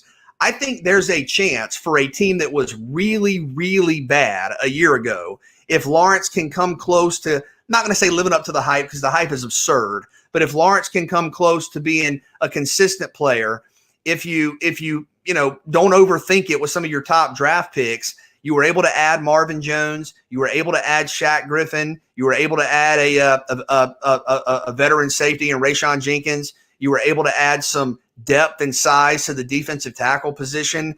I mean, and Ben, correct me if I'm being a homer, man, and I'm not talking about going 11-5, but I think Jacksonville could be pretty competitive this fall. I mean, BJ, my thing is this. I mean, I do agree that Jacksonville probably got the best. They're in the best position because of the conference that they're in. But you asking a lot of a team that has lost its ability to know how to play, like not play football, but just be competitive in games to win. When you take a full year off in football, that affects your culture. If you had one to begin with, and I'm just talking about any team, now new coach, new quarterback, new culture, new foundation. Can you get it done? Now, I do agree they got the best young nucleus, but I always go with who got the better quarterback, who's been there. So I would go with Atlanta because no Drew Brees in New Orleans. Teddy Two. But can I say this? Can I say this to use the point that you make sometimes? And of course, I am nowhere near. Trevor Lawrence is not Matt Ryan. He may never be Matt Ryan. I mean, we'll see. I hope he is. Matt Ryan's going to be in the Hall of Fame. He's made it to a Super Bowl. He's got an MVP. But you've said this before about having Matt Ryan and Julio Jones. I mean, you have those guys and you're still losing. Absolutely. And you look at Atlanta's roster from the last couple of years, they have underwhelmed. Ben, we've seen it in person. And now you're talking about a roster that already, if we're being honest, had some holes. And now you're talking about no Keanu Neal, no DeMonte KZ, no Alan Bailey, no Alex Mack. I mean, you're losing some of the veterans you had. I think the Falcons have some pretty considerable questions, if I'm being honest. This is my thing too, though. I look at the Atlanta Hawks roster, right? Same roster, different coach. Dave McMillan, they winning now. You get the right coach in that understands how to win with these guys, because the thing is, BJ, I do agree. When you look at the AFC South, it is wide open. Deshaun Watson, who knows what's going to go on with that? I mean, people going crazy because Pennsylvania has went from Pennsylvania to freaking Indy. I mean, it's always going to be a toss-up when it comes to the Titans because they're going to hand the ball off to number 22, and if that don't work, it's going to be rough. But Trevor Lawrence is still a rookie. Trevor Lawrence is going to have to deal with the offensive line that while Cam Robinson is going to be franchised, BJ, it was shocking to you and me when they franchised him. When you look at some of the guys they could have went out there and got. Matty Ice has won before. Matty Ice can win. It's going to take more than just him to do it. But a veteran quarterback makes every single team better. So I just think that Atlanta, they got to deal with the big bad Bucks these days. I mean, but it's not like the Bucks are unbeatable. Atlanta, this same Atlanta Falcons team had the AFC, representatives, Kansas City Chiefs, on the ropes who beat them and lost. Because why? They lost their ability to close out games. Arthur Smith is going to help them with that mentality. Terry Fontenot is going to go out there and get guys who fit what they are trying to do scheme-wise with Atlanta. So for that, I would still go with Atlanta for the simple fact that Atlanta has been a recent winner in the NFC South. I just think Jacksonville, when everything rises and sets, on your rookie quarterback who is going to be Trevor Lawrence going to have to get used to getting off the ground. Dealing with the pain of that. I mean, I want to get y'all's opinion on this. Ben and I were talking about it. Clearly, I would never even make an assertion that it's even comparable at quarterback and receiver. Atlanta's better at quarterback and receiver. But if you go quarterbacks is one unit, running back or receivers is one unit, pass catchers, O-line, D-line, linebacker, and secondary, on paper, is Jacksonville, even after a one-win season, on paper, are they better at every single position than Atlanta is, except quarterback and receiver? Yes, because the whole thing about it is you're going to have to talk about the defense with Atlanta. And, I mean, outside of Grady Jarrett's one player, Deion Jones, I saw Deion Jones get shook in the open field by Jared Goff. We were at the game. I said, what? So, yes, BJ. Deion Jones is a very good player, but like Jacksonville, for example, at linebacker has Joe Sherbert, who's been a multiple-time Pro Bowler, and Miles Jack. Yeah. I think the Falcons are better in the kicking game, but that's not necessarily good point. I mean, good point. The question was, can they who's closest to competing in their division? I think a lot of that is Jacksonville may be bad now, but look, at least for the next year or two, you still got to beat Tom Brady and the Patriots. I think the Saints are going to have talent. We'll see what they do at quarterback. And the Carolina Panthers have a bunch of draft picks that they're going to be bringing in, and they're much like the Falcons being talked about as one of those teams looking at a quarterback early in the round. You look at Jacksonville, I mean, Houston is a mess. I mean, how many times should Houston have won that division? And they didn't. Or how many times are they're clearly the best team and they have problems? I'm still interested to see what happens with the Colts. I don't know that the Colts are just ready to be like the team to beat. And the Titans do it because, they have the biggest, nastiest running back in the National Football League, and they can play defense. Are they the unovercomable, mountain there in the division? I don't think so either. So I think in terms of the hill to climb, the Jags have slightly less of a hill to climb to be relevant in their division than the Falcons do. And maybe though the roster is worse, at least from afar looking at it, the Jags don't have as far to go to become relevant inside their own division. I think the Falcons, talking about taking down Tom Brady, salary cap problems. I think the Saints are still going to be plenty good without Drew Brees. I mean, the Falcons lost to him twice without Drew Brees this last year. So I think the mountain's a little steeper for Atlanta, even though on paper it may not appear that way. And Cody may know if he's in there, Christian, off top. This is going to be an important draft for the Falcons. And I think the Falcons have an extra mid-round pick somewhere in there, so a chance to add some depth. But, you talk about trying to chase the Bucks. I mean, who are just loading up for another run. They have their entire star defense back. Yeah, that's crazy. And you look at a roster again with Brady, Gronk coming back. This is an important draft for the Falcons. And there are players in this draft who can make you better right away. And I know we're up against a break, but that's why we've gone back and forth. I think the smart play, and if Fields is there, maybe you say, look, Fields is a potentially generational prospect. We got to get him. 2 fifth-round picks, okay, for the Falcons. Maybe you go with Fields, but I think there's something to be said for trading back, getting a couple of extra picks. And if you could get, 4, 5, 6 picks kind of between that 15 and 60 range, I think you can get a starter with every single one of those selections. We'll see. I mean, like I said, the Atlanta Falcons went to the dealership with no money. We'll see if they walk away with a car. Maybe they get a good trade in. Yeah, it's what they were. Trade is a life. Yeah, not for Kevin. You talking about for me and BJ. Yeah, I'm saying, but I agree though with you. I mean, the Falcons are going to have to do it in the draft, and I think Terry Fontenot, if you want to win now anyway, you're going to have to hit it out of the park in this draft. And if you do go quarterback with the first pick, the rest of your draft had better be solid and come in and play for you, because obviously you still have Matt Ryan, that guy, not going to come in and play right away. We've got more to come here on this Thursday. It's 3 and Out all across the Southern Pigskin Radio Network. We are streaming live, ESPNCoastal.com.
Oh, man, good to be here with you on this Thursday. 1 week away, or 1 week from right now, we'll be hopefully wrapping up a Braves dub. You'll be able to hear it right here all season long, Braves baseball. And again, day games, the first 6 games of the season, all day games. So that's a Thursday, both weekend games, day games, and then Monday, Tuesday, Wednesday. The Braves open up with a stretch, I think 14 games there early in the season against nothing but the National League East. So important to get off to a good start. And a week from today, we will have games that actually count, which is a good thing. And we're opening with the Phillies? Yep. I remember what happened the last time the Braves opened with the Phillies. They went 0-3, and BJ was ready to call. But you know how that season ended up, though, BJ. You know how that season ended up. Look, man, it's the Phillies. The mask's going to come back around. I'm ready to hand out L's. So now you ready? So now you serving up fresh L's. All I'm saying is, BJ, no matter what, I need you to be your own self. Don't come up in here like this. I like what we did with the rotation. No, I want you to be narcissistic. Don't. None of that nonsense. I'm just saying. I'm just saying, Kevin. Rainy day. BJ's favorite day is rainy days. Is it narcissism? No, it's pessimism. Pessimism. You know. Listen. Yeah, you know what I mean. Narcissism. Nothing to do with this discussion. I'm ambidextrous. You know what I mean. I mean, go the other way. You know what I mean. I'm going to go home. My family's going to say, I heard him talking about how narcissistic you are on the radio. Yeah. I mean, I'm just saying, be ostentatious after the first game. That's all I'm saying.